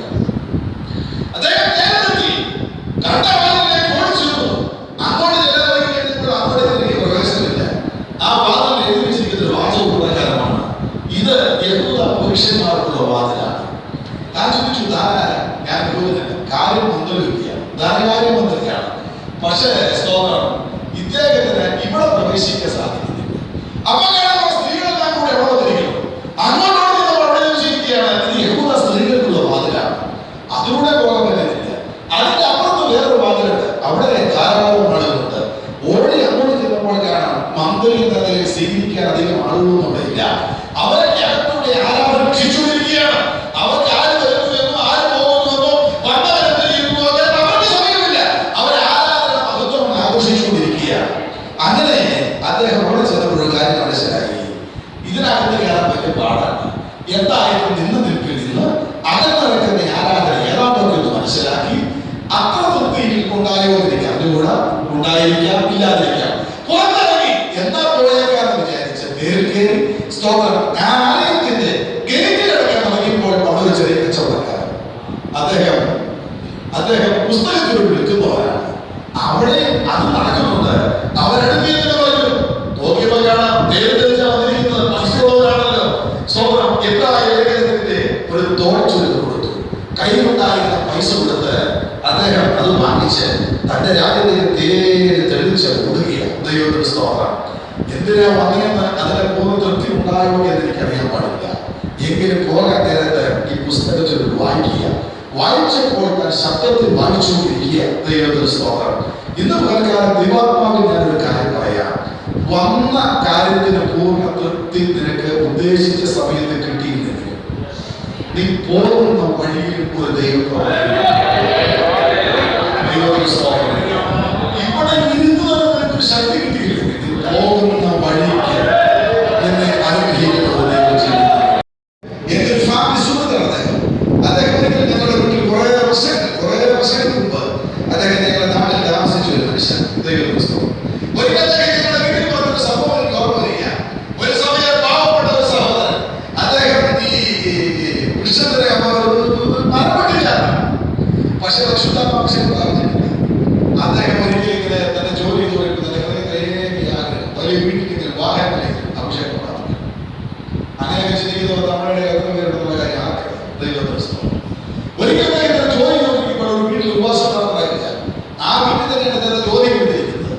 ദൈവത്തിന് പ്രാർത്ഥനയിൽ പങ്കെടുക്കണമെന്നാകുന്നുണ്ട്. പക്ഷെ പ്രാർത്ഥനയിൽ പങ്കെടുത്ത ജോലിക്ക് പോകില്ല. ജോലിക്ക് പോയി ഇന്ന് കൂലി കിട്ടിയില്ലെങ്കിൽ പിള്ളേർ കൈ പിടിക്കാൻ പറ്റില്ല. അദ്ദേഹം അവിടെ തേക്കിന്റെ കമ്പത്തിനെ അകത്ത് വന്നുകൊണ്ടിരിക്കുക. അങ്ങനെ മുകളിൽ വലിയ തൊട്ടടുത്ത വീട്ടിലെ സോദരൻ ദേവദാസൻ സമയം ഇന്ന് കേൾക്കപ്പെട്ട മധുരത്തിനുമ്പാകെ എല്ലാ കണ്ണിലുള്ളവരുടെ എല്ലാവരും മുഴങ്ങാതിരിമാറാകട്ടെ. ഇവിടെ ഒരു അഭിഷേകം വ്യാപരിക്കാൻ പോവുക. പെട്ടെന്ന് ഈ അച്ചായൻ തേക്കിന്റെ ഒരു കത്താളമായി അപ്പൊ അദ്ദേഹം അവിടെ ഇരുന്നുകൊണ്ട് ഹൃദയവേദനയോടുകൂടി ദൈവനമ്പരാണ് പറഞ്ഞു, കർത്താവേ, എന്റെ വീട്ടിലെ സാഹചര്യമാണല്ലോ ഈ പ്രാർത്ഥനയിൽ പങ്കെടുക്കാൻ കഴിയാതെ എന്നെ ജോലിക്ക് വേണ്ടി ഇറക്കിയിട്ടുണ്ട്. ഇത്രയും നാളായിട്ട് എന്നെ ഒരു അഭിഷേകം വ്യാപിച്ചില്ലല്ലോ. ദൈവത്തിന് സ്തോത്രം. അദ്ദേഹം ചെയ്ത കാര്യം അദ്ദേഹങ്ങളുടെ കർത്താവ് കമ്പിലേക്ക് ആഞ്ഞു കിട്ടിയിട്ട് സ്തോത്രം പുറത്തുള്ള ഒരു കമ്പിൽ പിടിച്ചിരുന്നിട്ട് ആ മരത്തിന്റെ മുകളിൽ നിന്നുകൊണ്ട് പ്രാർത്ഥിക്കാൻ തുടങ്ങി. താഴെ ഒരു വീട്ടിനകത്ത് ഒരു മുറിക്കകത്ത് ഒരുത്തൻ ദൈവത്തിന് ആത്മാവിൽ ആരാധിക്കും. ആവശ്യമുള്ള ഒരു മരത്തിന്റെ കമ്പിന് മുകളിൽ ദൈവത്തിന് സ്തോത്രം. സംഭവിച്ച കാര്യം എന്താണെന്നറിയാമോ? സ്തോത്രം ഇൻസ്ട്രുമെന്റ്സിന്റെ താളത്തിലും മേളത്തിലും അകത്തോട് ആരാധന വെളിപ്പെട്ടു. സ്തോത്രം ജനങ്ങളെല്ലാം നൃത്തം ചെയ്തു. പക്ഷെ പ്രത്യേകിച്ച് ഒരു അഭിഷേകവും ആ നാട്ടിൽ കിട്ടിയില്ല. ദൈവത്തിന്റെ സ്തോത്രം. അകത്തുള്ള അഭിഷേകം നിന്നപ്പോൾ, അന്യഭാഷ നിന്നപ്പോൾ, ശബ്ദപോരാഹം അവസാനിച്ചപ്പോൾ സ്തോത്രം അകത്തിരിക്കുന്നവർ കേൾക്കത്തക്കവണ്ണം വീടിന്റെ പുറത്ത് മരത്തിന്റെ മുകളിൽ നിന്നുകൊണ്ട് ഒരാൾ അന്യഭാഷ ശബ്ദം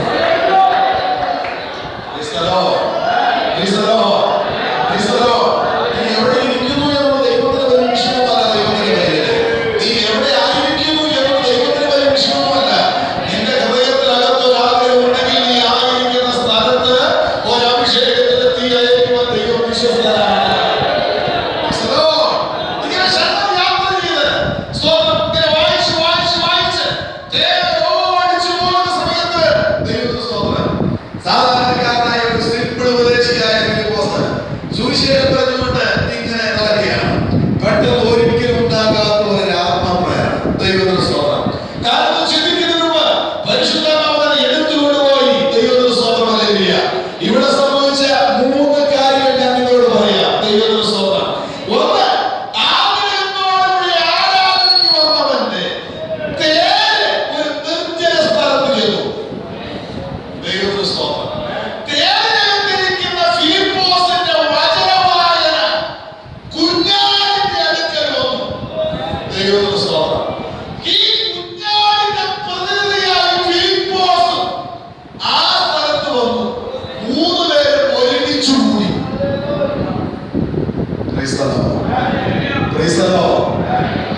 നിന്റെ അടുത്ത് വരുന്നത് നിന്റെ നിർജ്ജന സ്ഥലങ്ങളില്. സ്തോത്രം. നാലാൾ കൂടെ ഉള്ളപ്പോഴല്ല കുഞ്ഞാണത്തിന്റെ അടുത്ത് വരുന്നത്. ആരുമില്ലാത്ത ഒരു ഏകാന്തതയിൽ നീ എത്തിച്ചേരുമ്പോൾ, ആർക്കും പിടിവിക്കുവാൻ കഴിയാത്ത ഒരു ഏകാന്തതയിൽ നീ എത്തിച്ചേരുമ്പോൾ, ആർക്കും സഹായിക്കുവാൻ കഴിയാത്ത ഒരു ഏകാന്തതയിൽ നീ എത്തിച്ചേരുമ്പോൾ, ദൈവത്തിന് സ്തോത്രം നൽകി മറക്കരുത്. വചനത്തിലെ കുഞ്ഞാട് നിന്റെ അടുക്കൽ വരും. നിന്റെ മാതാവ് നിന്റെ അടുത്തില്ലാതിരിക്കുമ്പോൾ, നിന്റെ സഹോദരന്മാർ നിന്റെ അടുത്തില്ലാതിരിക്കുമ്പോൾ, നിന്റെ സഹശുശ്രൂഷകർ നിന്റെ അടുത്തില്ലാതിരിക്കുമ്പോൾ, നിന്റെ പ്രോത്സാഹിപ്പിക്കാൻ ആരും, ഉടക്കാൻ ആരും, ഒന്ന് പ്രാർത്ഥിക്കാൻ ആരും നിന്റെ അടുത്തില്ലാതെ ഒരു ഏകാന്തത നിന്റെ ജീവിതത്തിൽ നേരിടുമ്പോൾ മറക്കരുത്, ഈ കുഞ്ഞാട് നിന്നെ ഏകനായി വിടുന്നവരല്ല, അവൻ നിന്റെ അടുത്ത് വരുന്നവരാണ്. യേശുവിന്റെ അധികാരമുള്ള നാമത്തിൽ ചിലതിന്റെ മേൽ നിൽപ്പാൻ ഈ കുഞ്ഞാടിന്റെ ശക്തി വ്യാപരിക്കുന്നവരാണ്.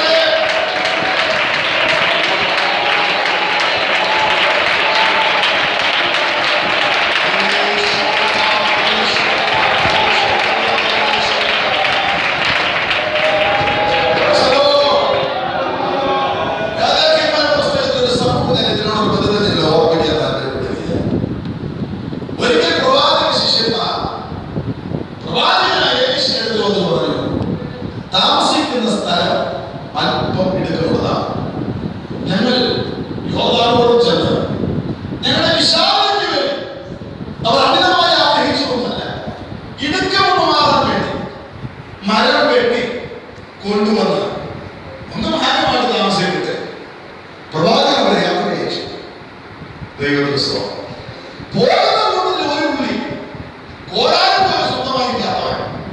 അപ്പോൾ അദ്ദേഹത്തിന്റെ ആ ഒരു ദാരുണമായ സുരക്ഷയിൽ നിന്നത് മനസ്സിലാക്കി. ഒരു കോടാനും പോലെ സ്വന്തമായിട്ടില്ല. അദ്ദേഹം അത്യാഗ്രഹം പോലും പോയതൊന്നുമല്ല. അദ്ദേഹത്തിന് നിവൃത്തിയോട് പോയത്.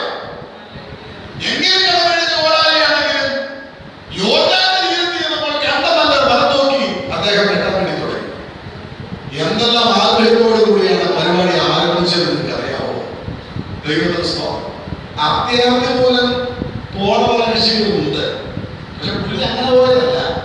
ഞെരുക്കമൊന്നും മാറുവാൻ വേണ്ടി, നിവൃത്തിയേടുകൊണ്ട് സ്ഥിതി ഒന്ന് മാറാൻ വേണ്ടി പോയതാണ്. ഒരു പക്ഷേ തിരിച്ചാണ് ഇനി കൊലവിടെ വെട്ടണമെങ്കിൽ മരം വീഴും. ഈ മരം വീട് കഴിയുമ്പോൾ ഇതുകൊണ്ട് പോയി ഞാൻ വീട് പണിയും. ഞാൻ എന്റെ ഭാര്യ എന്റെ മക്കളും സന്തോഷമായിട്ട് ഞങ്ങൾ ഈ വീടിനകത്ത് പാടും. അങ്ങനെ ഓരോ സന്തോഷത്തോടു കൂടെ ഒരായിരം ചിന്തകളോടുകൂടെ മരം വന്ന് വെട്ടിക്കൊണ്ടിരിക്കുമ്പോൾ കടം വാങ്ങിച്ച കൊളാലി ദൈവത്തിന് സ്തോത്രമല്ലേ? പാപി ചെല്ലുന്നില്ല പാതാളെന്ന് പറയുന്ന പോലെ കടം മേടിച്ചുകൊണ്ട് പോയ കൊളാലി കിടത്തി. ഇദ്ദേഹം ആകപ്പാടെ വിഷമിച്ചു.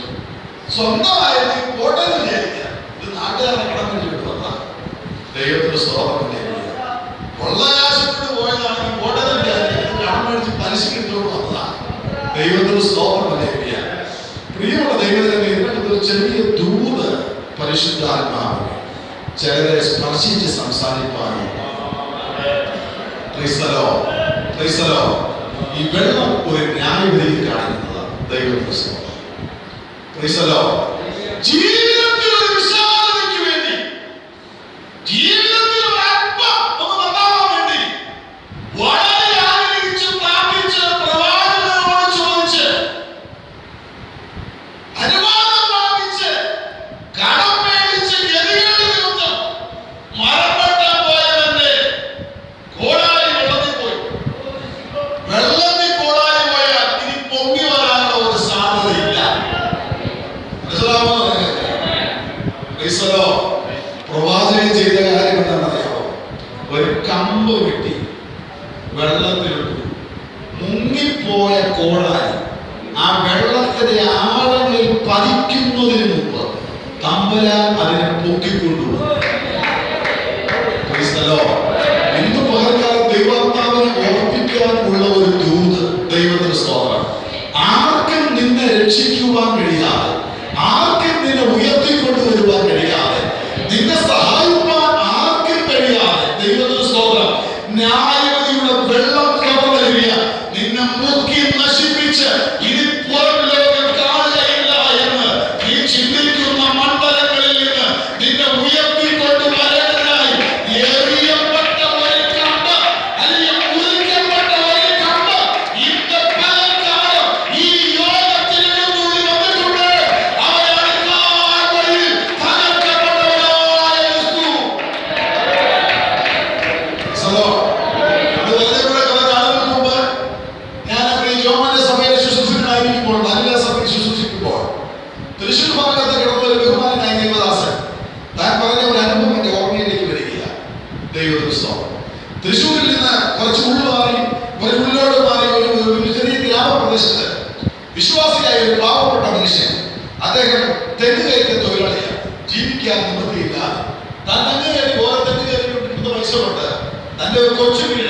തന്റെ ഭാര്യ ഏകദേശം ഒരു 33 വയസ്സുള്ള തന്റെ ഒരു ഭാര്യ. മൂത്ത മകൻ അവൾക്ക് 5 വയസ്സുണ്ട്. രണ്ടാമതൊരു മകനാണ്, ആ മകന് 2 വയസ്സുണ്ട്. ഈ സമയത്ത് ഈ സംഭവം നടക്കുന്ന സമയത്ത് ഈ സഹോദരി പൂർണ്ണ ഗർഭിണിയാണ്. ഞാൻ ഇങ്ങനെ ഓരോരുത്തരുടെ തെങ്ങ് കയറി തേങ്ങ കിട്ടുന്ന സമയത്ത് ഒരു തെങ്ങ് കയറിയിട്ട് എന്റെ നാട്ടിലേക്ക് അടുത്ത പര്യടനത്തിലേക്ക് തേങ്ങ ഇടാൻ വേണ്ടി പോകുന്ന സമയത്ത് പട്ടി വന്നു. പട്ടിയെ കണ്ടപ്പോൾ അദ്ദേഹം പട്ടി ഓടിച്ചു.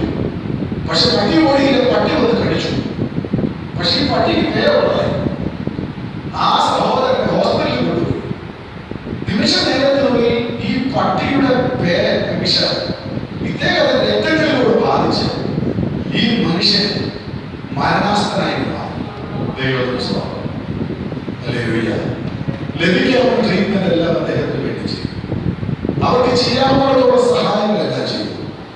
അവസാനം ഹോസ്പിറ്റലിൽ പറഞ്ഞു ഇനി ഈ മനുഷ്യനെ വീട്ടിലോട്ടുണ്ടാവുക. ആ വീട്ടിൽ ആകെപ്പാടെയുള്ളത് ഒരടുക്കളയിൽ ഒരു ബെഡ്റൂം മാത്രമേ. ദൈവത്തിന് സ്തോത്രം. വീട്ടിൽ ചെന്നപ്പോൾ ഇദ്ദേഹത്തിന്റെ ബാധിച്ച് കുറയ്ക്കാൻ പറ്റുന്നത്. അപ്പൊ എല്ലാവരും പറഞ്ഞു ഇനി ഈ മനുഷ്യനെ ആരുമായിട്ട് സംസാരിക്കാൻ പാടില്ല, ഒരു മുറിക്കകത്ത് ഇദ്ദേഹത്തെ കൂട്ടിയിട്ടു. ദൈവത്തിന് സ്തോത്രം. ഇതിന്റെ ഭാവന കാഴ്ച കണ്ട ദൈവമുണ്ട്. 5 വയസ്സ് പ്രായമുള്ള ഒരു പെൺകുട്ടി, ഏതാണ്ട് 3 വയസ്സിനോടൊന്ന് പ്രായം വരുന്ന ഒരാൾക്കുട്ടി, 8 മാസം ഗർഭിണിയായ ഒരു സഹോദരി, ഒരു ചെറിയ കുടില് വിശ്വാസത്തിന് വേണ്ടി ഇറങ്ങി തിരിച്ചപ്പോൾ സഹായിക്കേണ്ടവരും കൈമലർത്തി. ദൈവത്തിന് സ്തോത്രം. ആ കുടുംബത്തിനാകെ സഹായമായിട്ടുള്ള ഏറെ യാത്രാണിയായി കർത്താവ് പേടിച്ച് മുറിക്കകത്ത് കിടന്ന് കരച്ചോണ്ടിരിക്കുക. ഒരു പേപ്പട്ടി ചടന്നുപോലെ ഭക്ഷിക്കാണ് കൊണ്ടിരിക്കുക. ഇനി അദ്ദേഹത്തിന് ഇങ്ങോട്ടൊരു വരവില്ല. വെള്ളത്തിൽ വീണ കോടാലി ന്യായവിധിയുടെ വെള്ളത്തിലേക്ക് താണുപോയി. ഇനി ആരും പൊക്കിയെടുക്കാതെ അത് ആഴത്തിലേക്ക് പതിയപ്പെടുന്നത് പോലെ മരണത്തിന്റെ വെള്ളത്തിനകത്ത് മുങ്ങപ്പെട്ട് ഇനി മടങ്ങി വരവില്ല എന്ന് ലോകം മുഴുവൻ വിധിയെഴുതിയപ്പോൾ പ്രസിദ്ധനല്ലാത്ത അവരുടെ സഭയുടെ ശുശ്രൂഷകൻ, ആ ഗ്രാമം മുഴുവൻ, പഞ്ചായത്ത് മുഴുവൻ ആ വീട്ടിൽ ആ കൊല മാറിക്കഴിയുമ്പോൾ കതക് തുറന്ന് ശവം പുറത്തിരുന്ന് മനുഷ്യരാരും തൊടാതെ സ്തോത്രനെ അടക്കാൻ ഒരുക്കത്തോടുകൂടെ കാത്തിരിക്കുമ്പോൾ ദൈവത്തിന് സ്തോത്രം. ആ സഭയിൽ പാവപ്പെട്ട ഒരു ദൈവദാസൻ ആ വീട്ടിൽ വന്നു. ദൈവത്തിന് സ്തോത്രം. ആ സമയത്ത് പാസ്റ്റർക്ക് വലിയ റോളൊന്നും അവിടെ ഇല്ല. ഈ മനുഷ്യൻ ദൈവത്തിന് സ്തോത്രം ആ കഥകിന്റെ സമീപത്ത് വന്നു നിന്നു. ആളുകളെല്ലാം ആശ്ചര്യത്തോടുകൂടി അദ്ദേഹത്തെ നോക്കി. അധികം ആർക്കും ആ മനുഷ്യനെ പരിചയമില്ല. ആ ഭക്തനായി മനുഷ്യൻ ചെയ്ത കാര്യം എന്താണെന്നറിയാവോ? അദ്ദേഹം ആ കഥകിന്റെ വാതിൽക്കൽ മുഴങ്കാൽ മടക്കി. എല്ലാവരും നോക്കി നിൽക്കുകയാണ്. ആ ഭക്തനായ മനുഷ്യൻ ആ കഥകിന്റെ വാതിൽക്കൽ മുഴങ്കാൽ മടക്കി. അല്പസമയം കഴിഞ്ഞപ്പോൾ തന്നെ കണ്ണ് രണ്ടും നിറഞ്ഞ് സ്തോത്രം കണ്ണിലൂടെ കണ്ണുനീർ താഴത്തേക്ക് ഒഴുകുവാൻ വേണ്ടി തുടങ്ങി. ഈ കരച്ചില സമൂഹത്തെ മുഴുവൻ പിടിച്ചു കുലുക്കി. അല്പസമയം കഴിഞ്ഞപ്പോൾ വിറയ്ക്കുന്ന അധരത്തോടുകൂടി ഇടറിയ ശബ്ദത്തിൽ അദ്ദേഹം സ്വന്തം 2 കരങ്ങളും സ്വർഗത്തിലേക്ക് ഉയർത്തിയിട്ട് ആ സമൂഹത്തിലേക്ക് ഒരു പ്രാർത്ഥന പ്രാർത്ഥിച്ചു. ദൈവമേ, എന്റെ ദൈവമേ, നീ ഇത് കാണുന്നില്ലയോ? ഈ പാവപ്പെട്ട വീട് നീ കാണുന്നില്ലയോ?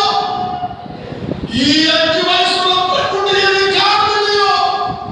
ഈ കൊച്ചു വയലിനെ നീ കാണുന്നില്ലയോ? നീളമയവുമായി നിൽക്കുന്ന ഈ സഹോദരിയെ സ്വർഗ്ഗമേ നീ കാണുന്നില്ലയോ?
ചില അനുഭവങ്ങൾ ഓർത്ത് നോക്ക്.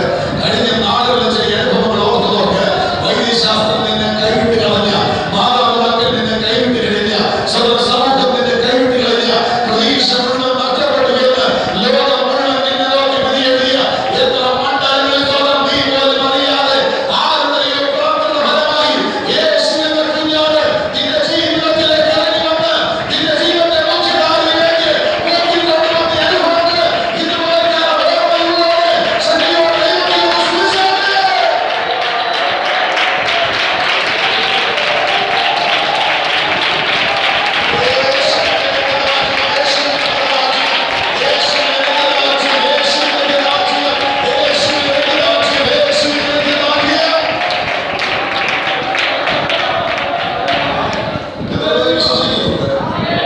എന്റെ ജീവിതത്തിന്റെ ഏകാന്തതയിൽ, എന്റെ ജീവിതത്തിന്റെ നിർജ്ജന സ്ഥലത്ത് അപ്പനും അമ്മയും എന്നെ സഹായിക്കാനില്ലാതെ, കൂടെ പ്രാർത്ഥിക്കാൻ എനിക്ക് ആരുമില്ലാതിരിക്കുമ്പോൾ, ഇനി രക്ഷയില്ല എന്ന് എല്ലാവരും കൈവിടുമ്പോൾ, ഈ ന്യായവിധിയുടെ വെള്ളത്തിനകത്ത് സ്തോത്രം ഞാൻ മുങ്ങിപ്പോകാതെ എന്നെ ഉയർത്തുന്നവൻ ഒരുവൻ ഇവിടെ വന്നിട്ടുണ്ട്.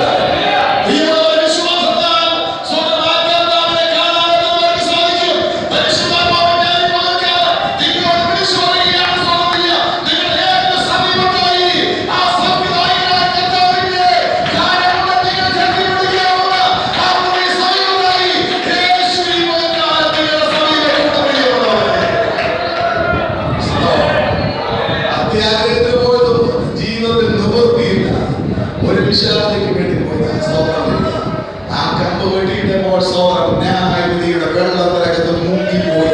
ഒരിക്കലും പുറലോകം കാണാൻ സാധ്യതയില്ലാത്ത കോടതി പോകി വന്നു. അങ്ങനെയാണെങ്കിൽ നമുക്കാലം ദൈവാത്മാവ് ഈ വചനത്തിലൂടെ ചിലരോട് പുതുതായിട്ട് വിളിച്ചു പറയുന്ന സംഭവങ്ങളാണ്. ദൈവത്തിന് സ്തോത്രം.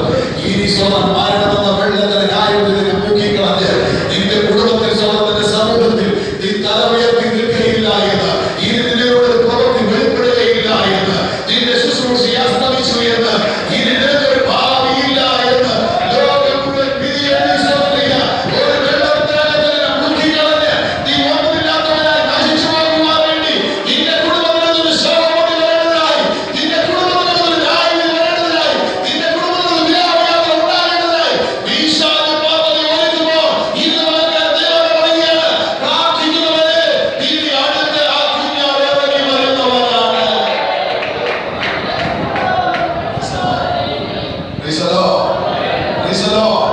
വിശ്വസിക്കുന്നവർ കർത്താവിനെ സ്തുതിക്കട്ടെ. ദൈവത്തിന്റെ ആത്മാവൊക്കെ വേണ്ടിയോ ദൈവത്തിന്റെ പ്രവർത്തികൾ നാം ചെയ്തുകൊണ്ടിരിക്കുന്നു. ഇസ്രായേലിന്റെ മരുഭൂമി യാത്രയിൽ അല്പം മുന്നോട്ട് പോയപ്പോൾ വെള്ളമില്ല. ഒരു വഴി തുറന്നു, വെള്ളം കണ്ടു. തുറക്കപ്പെട്ട വഴിയിലേക്ക് ആഗ്രഹത്തോടുകൂടെ ആവേശത്തോടെ കാലിൽ വെച്ചു. വിചാരിച്ചത് കുടിക്കാമെന്നാണ് വിചാരിച്ചത്. ചെന്നപ്പോഴാണ് മനസ്സിലായത് കയ്പാന്ന് ചിന്തിച്ചില്ല. രുചിച്ചു നോക്കിയപ്പോഴാണ് മനസ്സിലായത് കയ്പാണ്. നാവിൽ കയ്പ് വന്നപ്പോൾ മനസ്സിലെ പ്രതീക്ഷയെല്ലാം തകർന്നു. ദൈവത്തിന്റെ സ്വന്തം മാർക്കത് ദൈവത്തിന്റെ വൈദ്യരെ ഇവിടെ വെട്ടപ്പെട്ട ഒരു കമ്പുണ്ടെങ്കിൽ സ്വന്തം നിന്റെ കയ്പിന്റെ ദൈവം മാറ്റും. പ്രതീക്ഷയോടുകൂടെ കാലം വെച്ചിട്ട് ഇപ്പൊ പ്രാപിക്കാമെന്ന് വിചാരിച്ച്, ഇപ്പോൾ അനുഭവിക്കാമെന്ന് വിചാരിച്ച് നീ ചിന്തിച്ച ചില മണ്ഡലങ്ങളിൽ ദൈവത്തിന് സ്തോത്രം നേരിയ ഒരു ദൈവ പ്രവർത്തി കർത്താവ് വെളിപ്പെടുത്തും.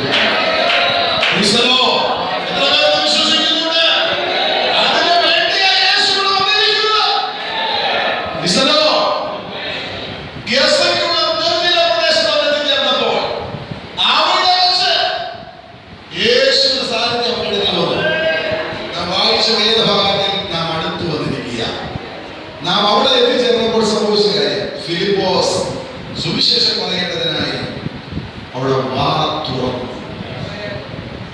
ദൈവത്തിന്റെ സ്തോത്രം. ഫിലിപ്പോസ് വാ തുറന്നു. ദൈവത്തിന്റെ സ്തോത്രം. ഫിലിപ്പോസ് വാ തുറന്നാൽ ചില അത്ഭുതങ്ങൾ നടന്നു. നമ്മൾ വാ തുറക്കാൻ ഇതിനൊക്കെ നമ്മൾ വാ തുറക്കുന്നത് ഒരു 15 മിനിറ്റോടെ കഴിയുമ്പോൾ നമ്മൾ വാ തുറക്കും. ഇതിനു വേണ്ടിയാണ് വെള്ളം കഴിക്കാൻ. ദൈവത്തിന്റെ സ്തോത്രം. നമ്മൾ നാലുപേർ ഒരുമിച്ച് കൂടുമ്പോൾ നാം വാ തുറക്കും. എന്തിനാണെന്നറിയാമോ? വല്ലവരുടെയൊക്കെ കുറ്റങ്ങൾ പറയാം. ഈ യോഗം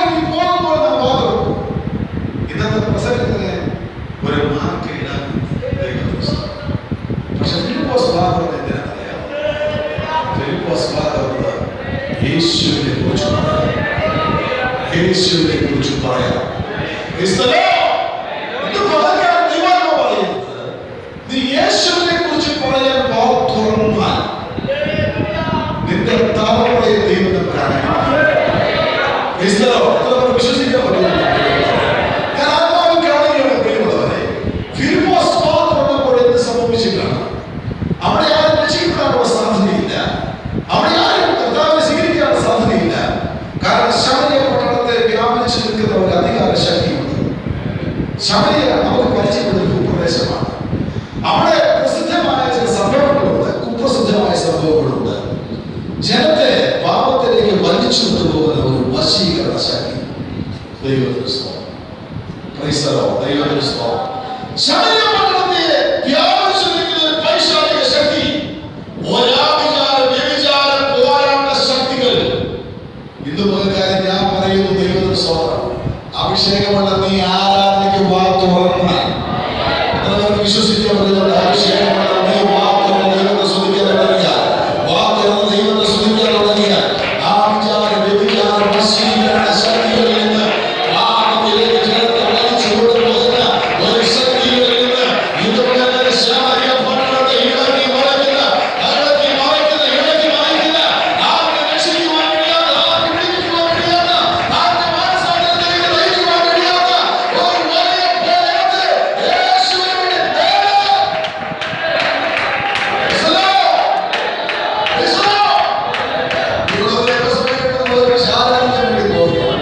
ഞാൻ എത്ര പേര് വിശ്വസിക്കുന്നുണ്ട് ഇന്ന് പകൽക്കാലം നടക്കുന്ന ഈ ആരാധന ചില ആഭിചാര വ്യഭിചാര ശക്തികൾ, ദൈവത്തിന് സ്തോത്രം, ജനത്തെ പാപത്തിലേക്ക് വശീകരണ ശക്തികൾ ഇന്ന് പകൽക്കാലം ആരാധന അഭിപ്രായ കൂട്ടുമടക്കുമെന്ന് വിശ്വസിക്കാൻ എത്ര ദൈവം തയ്യാറാകും? ഞാൻ വിശ്വസിക്കുന്നു മാവേലിയുടെ പട്ടണത്തിലെ വശീകരിച്ച് പാപത്തിലേക്ക് നയിക്കുന്ന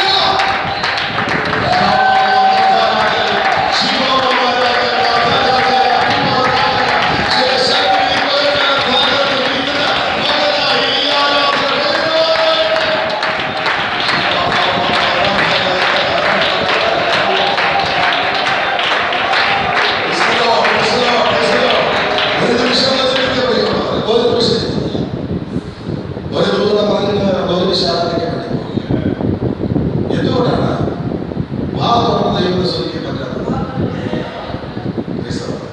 ഒരു കൂട്ടർ പറയും, ഞങ്ങളുടെ സംസ്കാരമില്ല, ഞങ്ങളുടെ കുടുംബത്തിന് പാരമ്പര്യമില്ല. നിങ്ങൾ അവിടെ തന്നെ ഇരുന്നു. പക്ഷെ ബൈബിൾ അതിനൊരു മറുപടി. 39 സെക്കൻഡ് രണ്ടാമത്തെ വാക്യം. 39 സെക്കൻഡ് രണ്ടാമത്തെ വാക്യം. പരിശുദ്ധാത്മാവ് ഒരു ഹൃദയവേദനയോടുകൂടി കുറ്റബോധത്തോടുകൂടി ഒരു ഭക്തൻ പ്രാർത്ഥിക്കുന്ന പ്രാർത്ഥന. ഞാൻ ഉരിയാണ്. ഇനി ആരാധനയിൽ അങ്ങനെ ഇരിക്കുന്നവർ മാത്രം ആ വാക്യം ഒന്ന് വായിക്കാം. ഞാൻ പറഞ്ഞത് മനസ്സിലാക്കിയാണ്. ഒരു സ്തോത്രം പറയാം, ഒരു ഹല്ലേലൂയ പറയാം, ആരാധനയിൽ ഒരു പാട്ട് പാടാതെ സ്തോത്രം. അതൊരു ഹൃദയവേദനയോടുകൂടെ പറയണം. അത് പറഞ്ഞാൽ നിങ്ങളുടെ അസ്ഥിതിക്ക് മാറ്റം വരും. ഞാൻ ഉരിയാകാതെ ഊമൻ ആയിരുന്നു. പക്ഷെ ഞാൻ ഊമനല്ല. ദൈവങ്ങളെ വാസ്തവത്തിൽ സൗന്ദര്യം കൂടുതലുള്ള പെന്തക്കോസ്തുകാരാണ്. ഇതെന്താ കാര്യം അറിയോ? പണ്ടൊരു മനുഷ്യൻ പറഞ്ഞു, പെന്തക്കോസ്തുകാരുടെ അടുത്തോടെ നടക്കുന്നതിന് വലിയ കുഴപ്പമൊന്നുമില്ല. ചിലർക്ക് വാ തുറക്കില്ല. ഈ വാ തുറക്കാതെ നിന്നാലുള്ള കാര്യം. നിങ്ങൾ 4 ദിവസം വാ തുറക്കാതെ നിന്നു, 4 ദിവസം വാ തുറക്കാതെ നിന്നിട്ട് ഒരു ആനയുടെ മുമ്പിൽ പോയി വായും തുറന്നത് ആന അവിടെ കമന്നു. സംഭവം അറിയാം. നമ്മുടെ ആവാസിക വ്യക്തികൾ തമ്പുരാനെ ഓരോ സമയത്തും മാറ്റി പിടിക്കാതാണ്. കാരണം ഈ 2 ദിവസം വാ തുറക്കാതെ വാ തുറക്കാൻ ബോധത്തിൽ നിന്റെ സംശയം വീട്ടിൽ വന്ന് പരീക്ഷിച്ചു. അതുകൊണ്ട് പലപ്പോഴും വാ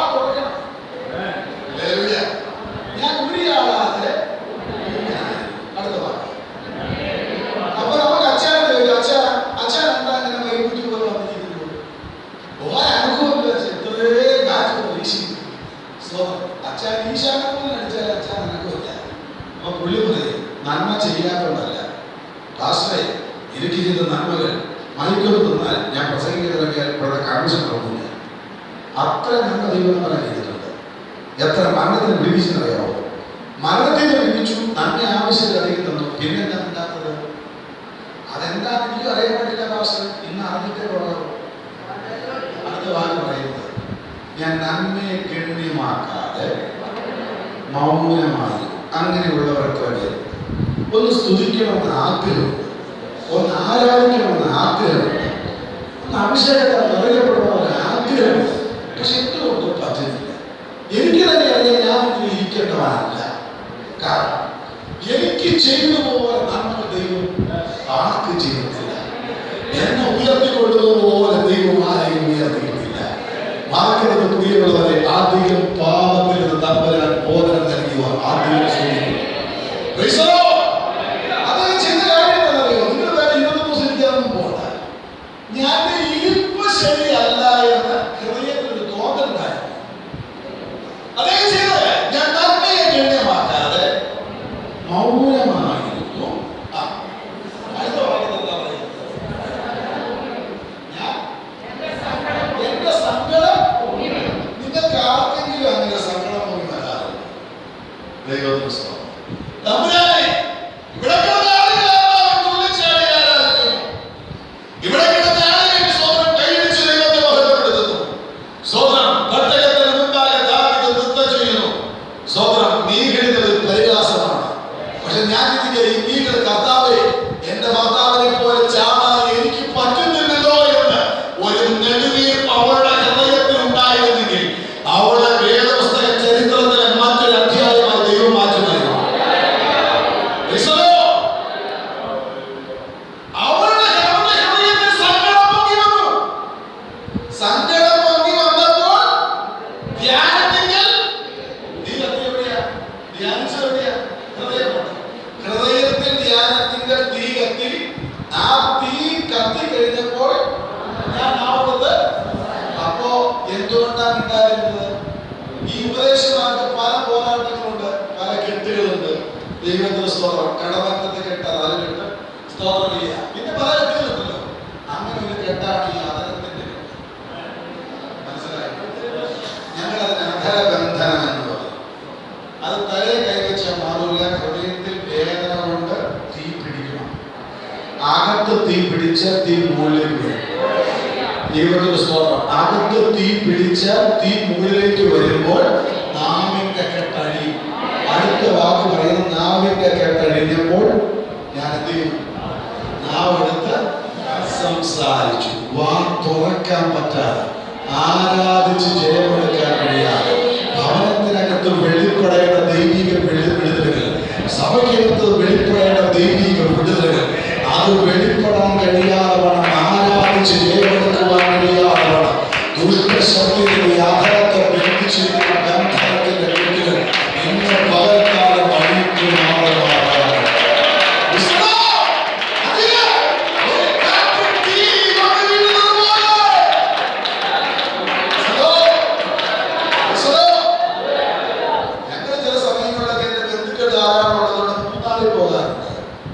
പോകുന്ന വഴിക്ക് ഈ വശവും വനമാണ്. പോകുന്ന സമയത്ത് വഴി നിർത്തി വനമെന്ന് കാണാറുണ്ട്. ഞാൻ അവിടെ പാരമ്പര്യമുള്ള ആഴത്തിൽ വേരുകളുള്ള വണ്ണം കൂടിയ വലിയ വൃക്ഷങ്ങളെ കാണാറുണ്ട്. പക്ഷേ എല്ലാ സമയങ്ങളിൽ ക്ഷീണത്തിൽ വന്നിരുന്ന ഒരു പക്ഷി ഇരിക്കാൻ അല്പം സ്ഥലം കൊടുത്തു. ഈ പക്ഷി കിട്ടിയ സ്ഥലത്തിരുന്നു. കുറഞ്ഞ സമയങ്ങളിൽ പറന്നുപോയി. പറന്നു പോകുന്നതിന് മുമ്പായി ഇരിക്കാൻ സ്ഥലം കൊടുത്ത വൃക്ഷക്കമ്പുകളുടെ അതിസൂചകമായി ആ വൃക്ഷത്തിന്റെ ചുവട്ടിൽ ഒരു ചെറിയ വിത്ത് വാങ്ങിയിട്ട് പോയി. അടുത്ത മഴയ്ക്ക് ആ വിത്ത് കിളർത്തു. ഒരു വള്ളിച്ചെടി ചുവട്ടിൽ നിന്ന് മുളച്ചു വന്നു. ഈ വൃക്ഷത്തോട് ഈ വള്ളിച്ചെടി പറഞ്ഞു, ഞാനൊന്ന് വളർന്നോട്ടെ, ഉപദ്രവമൊന്നും ചെയ്യില്ല. ഒരു ചെറിയ വള്ളിച്ചെടിയാണ്. വലിയ വൃക്ഷം പറഞ്ഞു, വലിയ കുഴപ്പമൊന്നും ഉണ്ടാക്കിയില്ലെങ്കിൽ എന്റെ കൂടെ നീ വളർന്നോളാൻ പറഞ്ഞു. ചെറിയ വള്ളിച്ചെടിക്ക് വളരാൻ അവസരം കൊടുത്തപ്പോൾ വള്ളിച്ചെടി എന്ന് വളർന്നു. പ്രിയമുള്ളവരെ, ഇത് പതുക്കെ പതുക്കെ വളരാനുള്ളത്. കാലം മുതൽ മുകളിലേക്ക്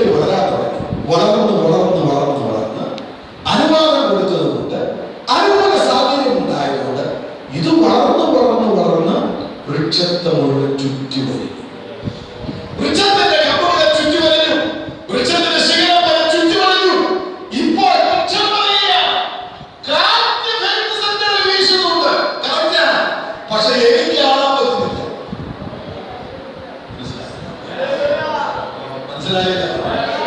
കാറ്റ് വീശുന്നുണ്ട്. പക്ഷെ എടുക്കാനോ പറ്റുന്നില്ല. എന്താണോ പറ്റാത്ത കുഴപ്പം? സ്തോത്രം.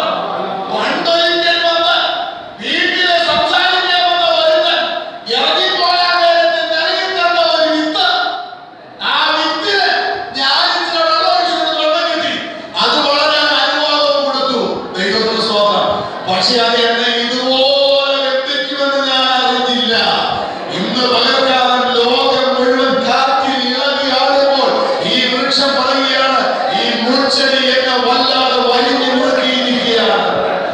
ഇനി മുൾച്ചെടിയോടൊരു, ഈ വൃക്ഷത്തോടൊരു അഭ്യർത്ഥന. നിന്റെ പരാതി എങ്ങനെ മാറും? മഴ വന്നാൽ മാറില്ല. അപ്പോൾ വൃക്ഷക്കപ്പ പ്രാർത്ഥിച്ചൊരു പ്രാർത്ഥന, തമ്പുരാനെ ഫെബ്രുവരി മാർച്ച് ഏപ്രിൽ മെയ് കത്തി ജ്വലിച്ച് സൂര്യൻ എന്ന് പ്രകാശിക്കട്ടെ. പ്രകാശിച്ച ഈ വള്ളിച്ചെടിയുടെ പച്ചപ്പുമാണ്, വള്ളിച്ചെടിയുടെ ഇലകൾ ഉണങ്ങി. അത് മാത്രമല്ല, വനം മുഴുവൻ ഈ ചൂടിൽ ഒരു ചെറിയ തീപ്പൊരി വീണ കത്തത്തക്കവണ്ണം കത്തണം വലിയൊരു കാട്ടുതീ